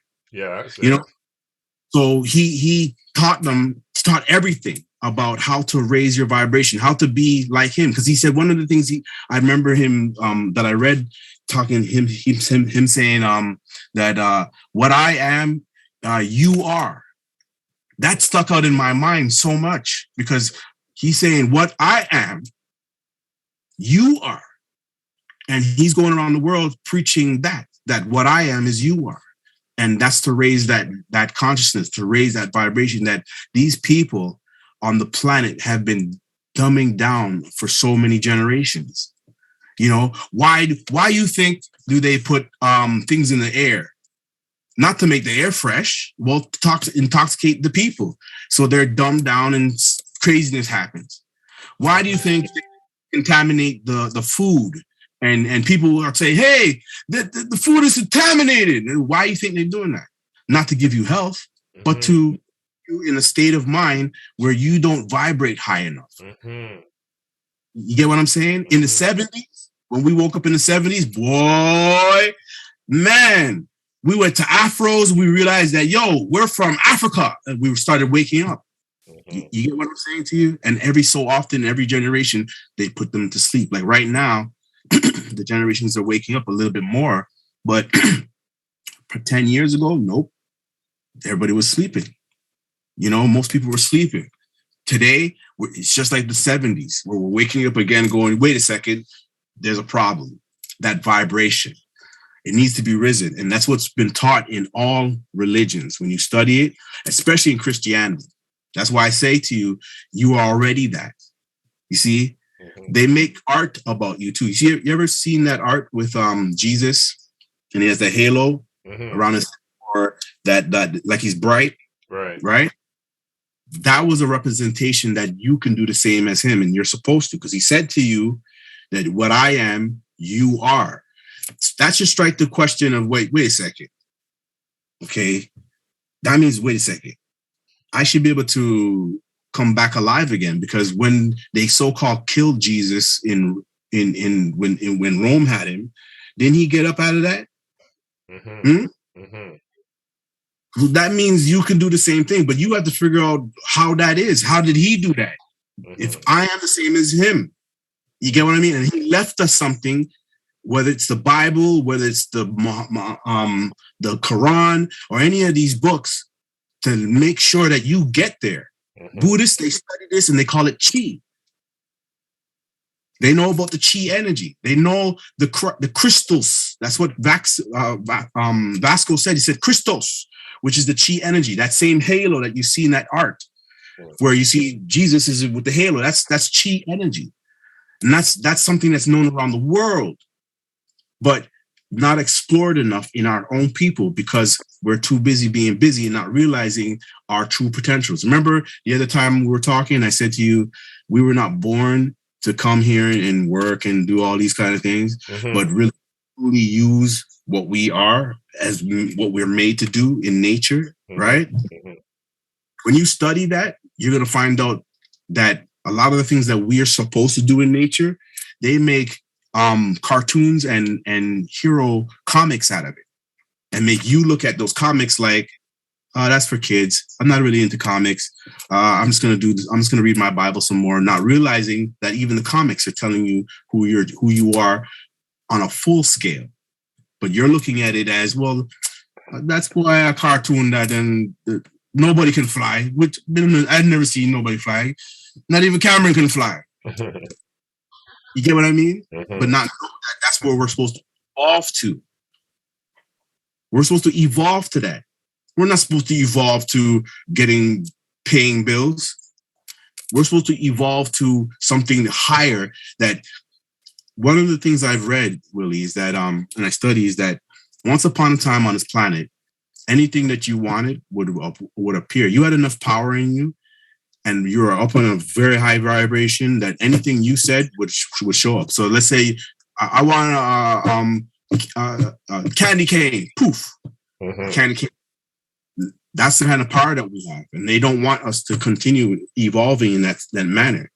Look up kinesis, and you'll see what I'm talking about. Study kinesis that people all have, and you'll see what I'm talking about. The highest limit, because Jesus walked out of the grave. No matter what Rome did to him, no matter how long they kept him, they put nails in it, didn't they? Right? You've never had yourself nailed. He did. Right? When they put him in the tombs and said, this guy's gone. He said, yeah, you guys are stupid, because I'm everlasting. And he was not there. They reported him leaving the tomb. That means you can leave tombs. You can wake up too. There's so many stories that talks about you waking up. Study. Excellent. Right. Thank you. Excellent. I love that. Awesome. All right. Thank you all. I see one hand up. I just want to see if that's a quick question. Yes, I just want to say thank you. My name is Teresa. I just want to say thank you very much, and to admit that when you started the test, I put my phone to record it. I'm very new to your platform. I think I only attended 3 meetings. And I'm very, very thankful for the knowledge that you're offering here. And I cannot wait until next term. So I just wanted you to know I wasn't sneaking. I really want the information. So I taped it on my phone and that will give me a chance to study until your new class begins. Thank you again. Ashe, you're very, very welcome, and welcome to our class. Feel free to tape it. Thank you for being honest and saying, hey, I'm doing that. I thank you for that. But go ahead, you do. Everybody has my permission to tape it, because I think that what we talk about in this class always needs to be rewound and reviewed and studied. Please study everything that we talk about in this class. Ashe. Thank you. All right. So let's get to quickly now. And this is going to be easy and fast. It shouldn't take long because we're grown adults in this class. All right. So if you've been in this class this semester and you're a veteran in the class, or you're a senior in the class, or whatever the case may be, you should know we're going to be doing the Uniform Commercial Code statement, financial statement, which is universal all over the planet. Start getting ready. We're going on the road shortly. All over the planet. Don't let any jurisdiction tell you that it can't happen, because it's made and was created, readopted by the law societies.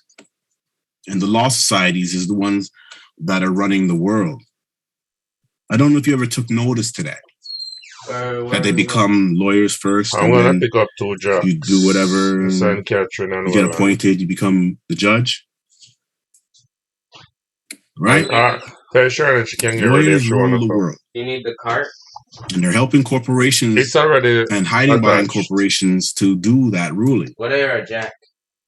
Huh? What is Anytime you're dealing with a trust, or you're dealing with an estate, creating a perfected claim is very, very important. It's actually one of your duties as a trustee. If you're appointed as a trustee in a trust and you have one, it's absolutely one of your duties. If you do not have a trust, it's one of your duties as a national.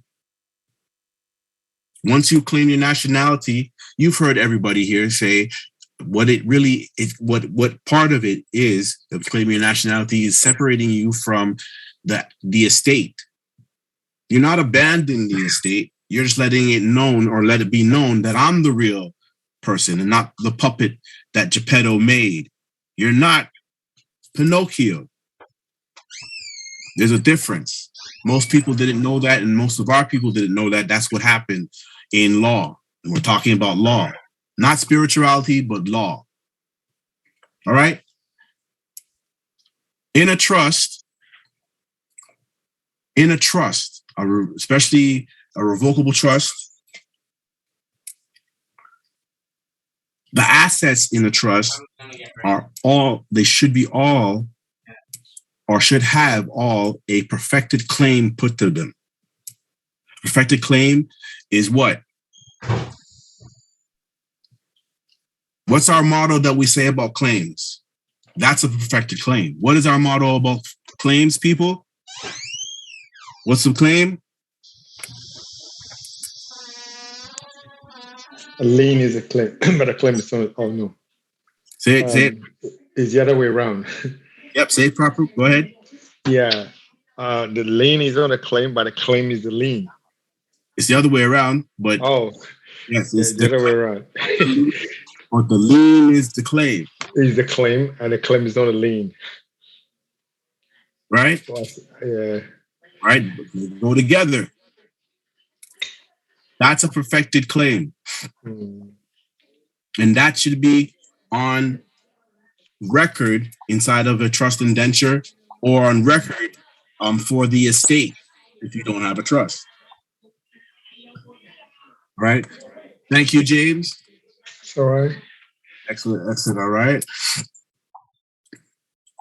A perfected claim.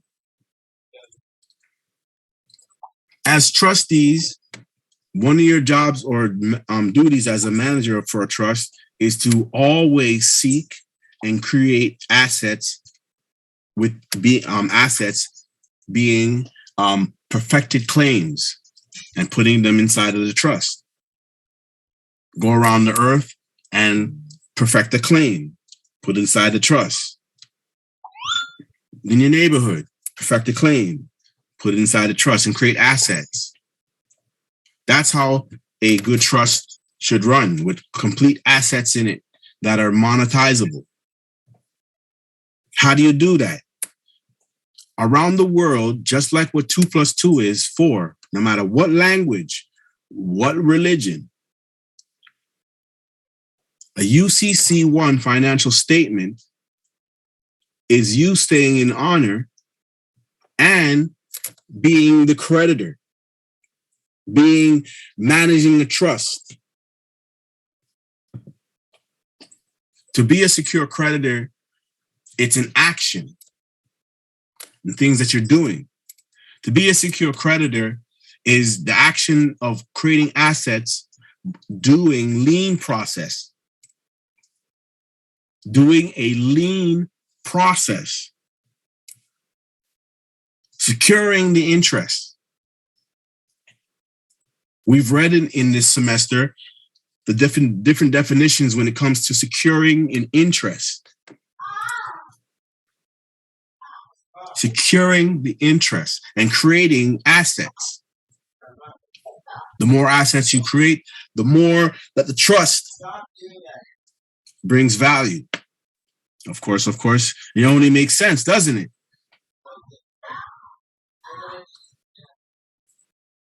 Create assets. You want to restore that car over there to junk? Restore it. Keep the bills for it.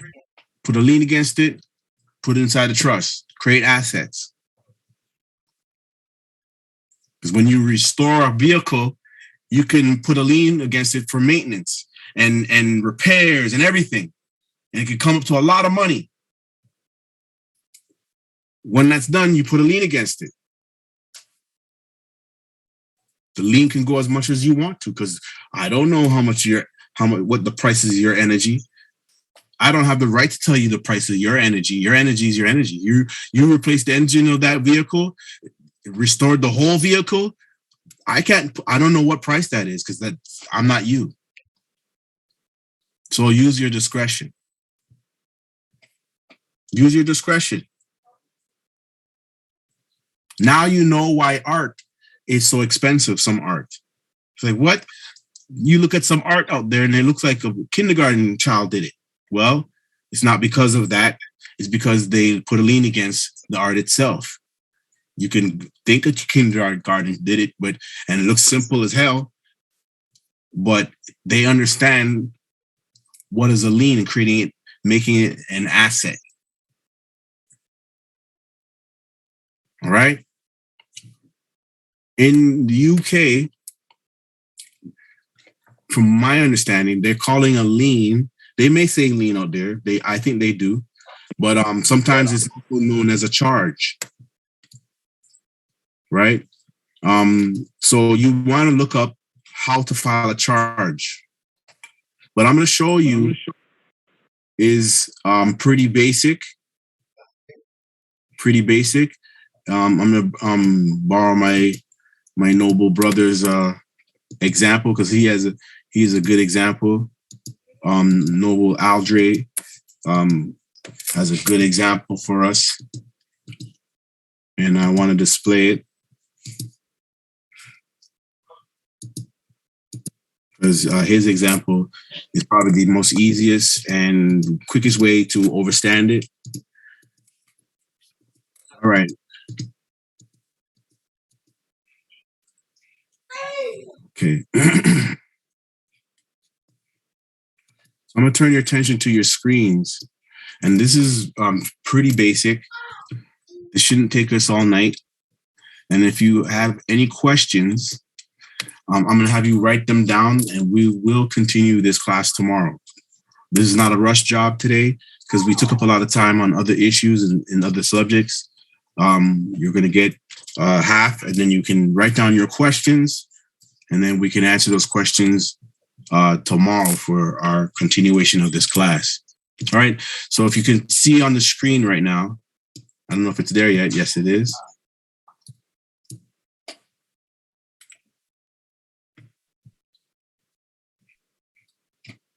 All right. This is a UC. Check. All right. To show you the UCC. Pardon? Go ahead.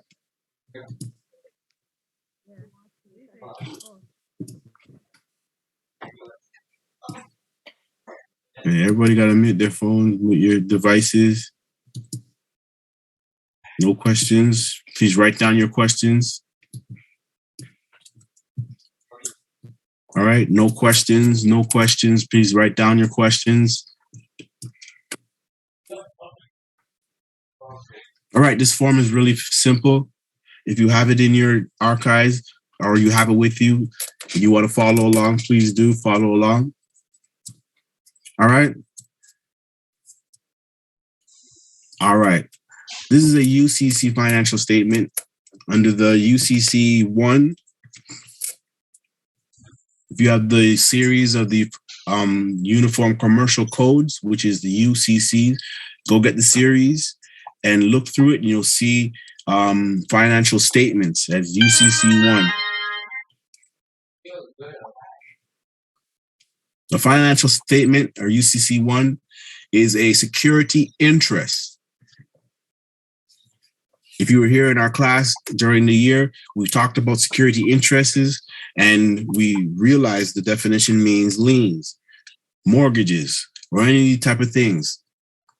When you say mortgage, you said that you have a lien. Someone has a lien against that property or that entity. When filling out this document, it's really simple. If you look at A, it's asking for your name, phone number, or contact. In this situation, Noble put his nobility there.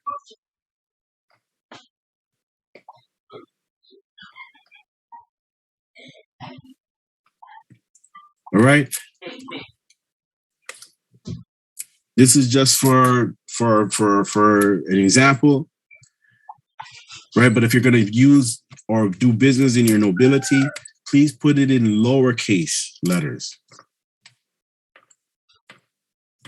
Right? I know you see it in uppercase. It should be all in lowercase. The only thing that should be in capitals would be the address. If you're going to use your estate, then you keep it in all capital letters. Just put your name there, put a contact phone number, and then go to B. B is the address, a mailing address that you receive mail at, and you have control of the mailing mailbox.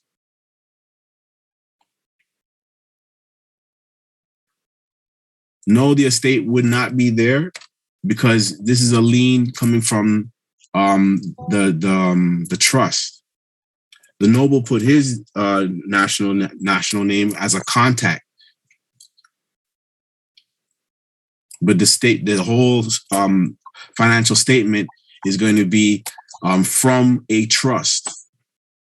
If you don't have a trust, then yes, you would put the all caps name in all caps, and then your name on your birth certificate, what mom calls you, what dad calls you, in lowercase. It's 20 degrees outside. So me and Jordan were wondering after, like, you pick up the things, can we go to KLR car? So A and B, pretty simple. Okay, because let's go to basketball there. number 1, which says debtor. If you look carefully, there says A, 1A and 1B. 1A is the organization name. In that section, but you could put the trust name there. Yeah.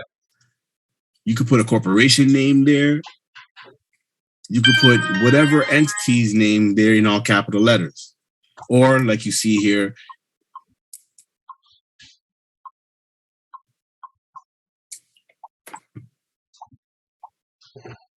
in B, if it's just an individual, the living you, then in B, you'd put your name or your attribute, your nobility in lowercase in 1B.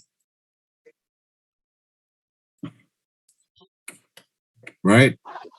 First name, middle name, If you're a noble, then you wouldn't have a suffix. Ice cream. So get this done.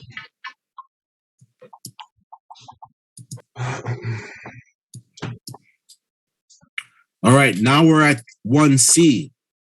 It's very self-explanatory. Mailing address. Mailing address means whatever address you give and you pick up the mail. If you want to provide an address that's a mailing address that you pick up the mail, that's fine. If you don't want to put a mailing address, that's fine also, because in A and B at the top already has the address there. So you can leave that blank in 1C.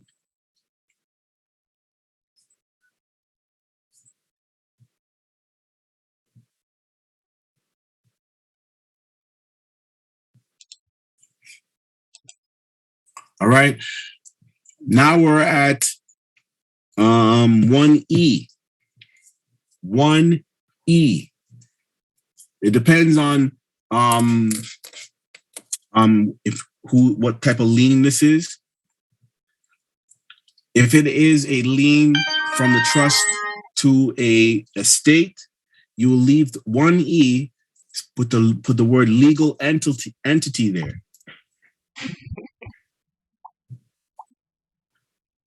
If it's from the trust, then put trust entity.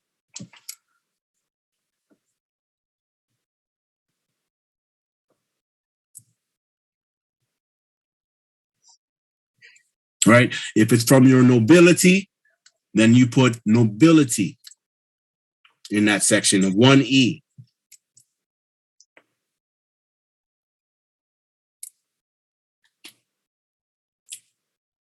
One F, self-explanatory, right there, jurisdiction of organization.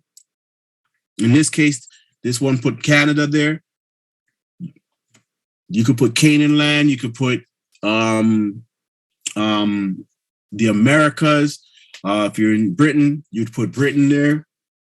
Or if you're a nobility and you're exercising your nobility, you put the original name of the land itself right there in 1F.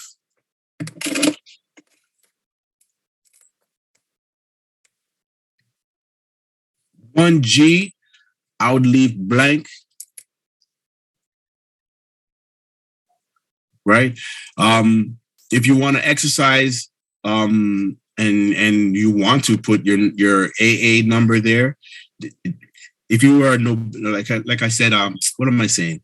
If you are a noble and you do the lien, and you're the noble doing the lien, and you're the one that's the contact, then in 1G, feel free, because optional, to put in the AA 222-141 number, which is invoking and enforcing the treaty and the constitutions and the jurisdiction of diversity of nationality and consular court.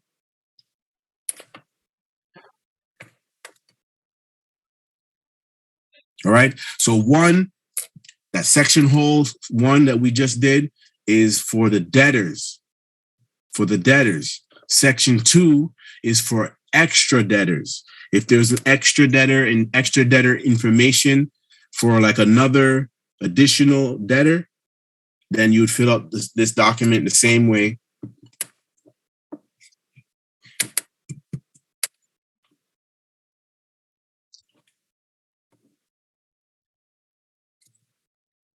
No matter where you live in the world, they may call the UCC something different. If you've never seen UCCs in your country and they don't even talk about it, look what they've done in their laws that replicate or is in harmony and is in repeat or a replica of the UCC and how that is. In Canada, the UCCs in Canada are called PPSAs. You could still file a UCC even though they're called something different, as long as you're still following the same principles of how to file a lien, the protocols and the process of how to file the lien, how to file the charge.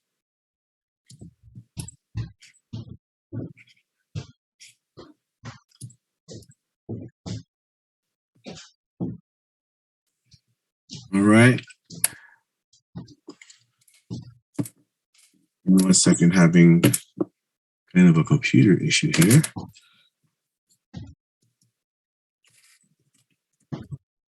The third part of this document is going to be the section called the secured party. Secured party.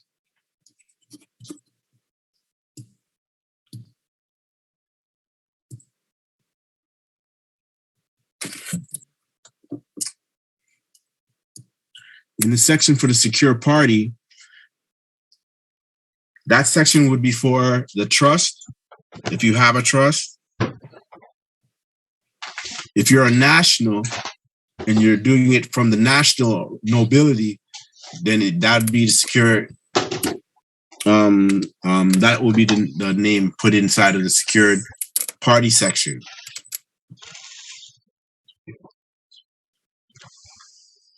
Can everybody see the secured party section? Number 3.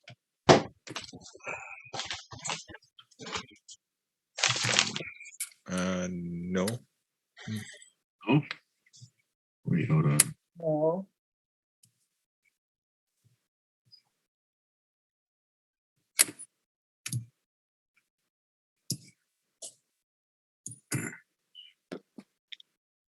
Point of interest. Yes, go ahead. Some of the things that you mentioned is not in the UCC document that you have in the archive, like E and G is not there. That whole line is not there. Okay. So that's it's the same document, but they might have taken out certain parts of it, basically. Yeah, certain stuff is missing. All right.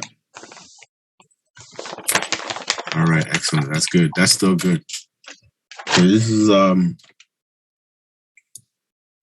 trying to get it to what's going on.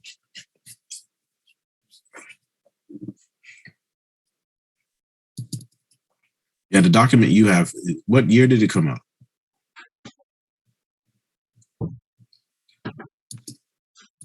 I'm not sure. I just downloaded it from the archives like months ago, and I've been trying to figure it out even before this class. And I'm trying to do it with you right now, but there's lines missing. If you want, I can post it in the group, but I think Shanti just did. Okay, let me see. So this one's giving me.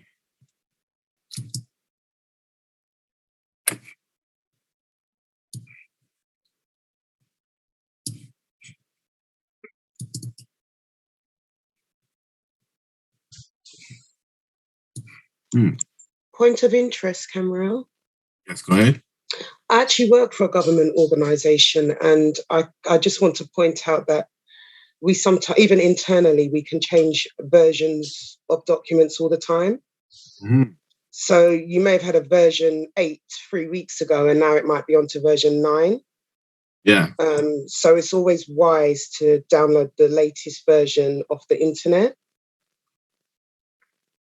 because you don't know whether a new version has been put in place or not. Even when I'm submitting stuff within my own organisation, sometimes they reject it because it's not the latest version. That's very true. So I yield. Thank you for that, matriarch. Yes. And that's what we were talking about earlier in the beginning of the class, is that you always have to, it's your duty to always make sure that they don't change, or they change or move the goalpost. You know, this is what we're talking about, is when they are doing the updates. They do that a lot with different documentations, books, et cetera, especially in dictionaries, as you know already. So stay on your duty, and that's proof. Thank you, matriarch, for bringing that, because that makes the full claim that you have to keep your ear to the ground, ear to the sky. All right. I don't know what's going on right now, but I'm having computer troubles. And I'm not able to continue with this presentation. I don't want to hold it all up. I don't know how long it's going to take. I might have to restart my computer and everything. And doing so is going to knock out this class. Point of interest. Go ahead. Yes, it's dealing with the UCC financing statement. I remember when I did mines back in 2011, that the UCC one, we used it to put a lien on the straw man, the estate then, or the name of the estate in the oil cap's name. Right. But then when we mentioned debtors or other debtors, is that not supposed to be the UCC3 form that you use to put? I mean, I don't know. I know that this UCC1 has probably got more than one or a plethora of other uses that you can have uses for, but I know that there's a UCC3 form as well, and I was of the impression that you use that this first UCC1 to lien the straw man, because as you notice in section 4 is where you put all of the collaterals, everything, birth certificates, passports, nationalized papers, everything. You put everything in that collateral section 4. So I'm saying now, should we not at least clear up this issue? Because I'm even finding out now today that because I was looking at it in the first part, name or phone of contact, but you clear that up, because it says nothing about secured party. The secured party is in section 3 below, which, as you said, it's either your organization, your estate, but I'm not sure whether your national name. I know you've got a part there on 1G for the organization. We can put AA 222-141 in there, but I'm not clear as to how you add other debtors. I know it's got other debtors in here, but we just feel that in as being the trust, our birth certificate name with the uppercase. He's the additional debtor as well, or we left it blank. Additional debtor when it comes to what issue? When you're how many people you're putting debt to? How many entities you're making claim on, or one debtor at a time? Which I'm confused what you're saying. Well, yeah, one day. I mean, what does the UCC3 use for if it's not to add each individual debtor? The more you just get up a UCC3 and do the filing once you've done the due process of sending in the presentment to them and so on. Well, isn't UCC3 kind of dealing with amendments and stuff like that? To amend information to the UCC1? Yes, you're putting more debtors onto your itinerary then. That's what I thought. Mm-hmm. I'm probably getting it confused with my filing that I did all those years back, but I thought it was just for the purpose of leaning the estate, and then now to make amendments to this one, you use a UCC3, right? And it would amend the information on the UCC1. Yeah. So every time a new debtor comes along, you'd use a UCC3. Yeah, because remember when you do a lien, the lien has its time period too. So maybe down the road, a year from now, somebody come into this whole issue that you have, and you can say, wait, they're part of it too. Well, yeah, you can amend it by using the UCC3, or when you Google and get the PDF for the UCC1 financial statement, it comes with the amendment attached to it, so you can use it if you need to amend any parts of the this because issue. my filing doesn't lapse, so why would I want to be filling out a UCC1 again? That's another point that I'm trying to get across.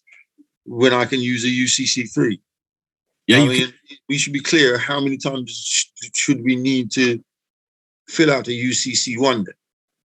No, you can. UCC1 is the UCC1 where you fill it out. You can also use the UCC3 because the UCC3 would also be considered as an amendment, whether you first or before the UCC1 or not. They'll still take it. So you're right about that. It's just they're not different. You get what I mean? You can do the UCC1, which would be the official one, and the UCC3, which it's also known as an amendment, but you can still use it as the UCC1 would be used. Less information on the UCC3 as well, isn't it? Depending on not really. The documents that I have, they give you enough room to put what you need there. You can also keep amending it. You can keep doing. Yeah, you can keep doing another one if there's not enough room on the first one. Okay. All right. I yield. Thanks. Thank you. All right. Let me see if this thing's gonna work now. Let's see what's happening here. Oh, shut down. All right, so this is not working right now. So we're gonna have to continue this tomorrow. We'll continue this tomorrow. I have to reboot the computer because it's not working with me right now. All right. So if you have questions and everything, I want you to write them down so you don't forget them. And then we can answer those questions tomorrow in our class. And continue showing you how to put the UCC, how to fill out this document. All right. Mo, I see your hand up. Yeah, I was just wondering if you can post the one that you have into the archives, because the one that we have, it's like it's not updated. I think the one we have is the 1AD. The 1AD? Mm-hmm. I would love to post it in there, but I can't even get it to show it to you. No, not now, like later when you get a chance, so that tomorrow when we cover it, like we can already download it today, so it helps with time. I'll be able to do that tomorrow when we start our class, because I have to shut the whole computer down and restart everything because everything's frozen right now. I'm surprised I'm even able to talk to y'all right now. Because everything is frozen. I can't send nothing. It's not letting me type nothing right now. Okay. All going around and around. So I apologize for that. That's fine. I yield. I got to fix this up. Something going on with the technology. So we'll continue this class tomorrow. I apologize to everybody if it took up your time. If you learned something, you took down some notes, please study those notes and review them. We're going to go over them tomorrow. I might even pop some more of some questions, that's like what we did today, and had you go through them, research them, answer them, and expound on them. Thank you all for coming to the class. Peace and love. I hope you had an amazing time. If it's your first time, thank you for coming. Come again and bring more people.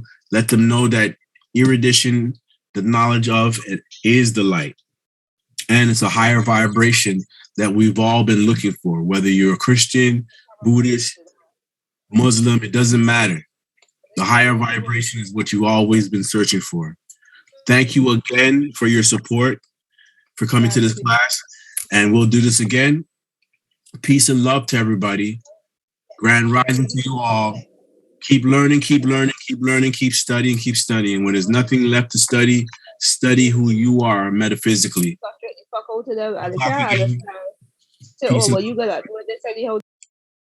Peace and love, everybody. Bye-bye for now. Bye-bye. Peace and love. One love to all. One love. My brothers and Peace sisters. and love, everybody. Thank Peace you. and love. More love. Thank you, everyone. Thank you, everyone. Peace and love. Thank you, Blessings, everybody. blessings, blessings. Big up Jay. Actually, no. Thank Peace you. and love, everyone. Thank you, everyone. Thank you very much. Peace and love. Peace and love. Shalom, shalom, shalom.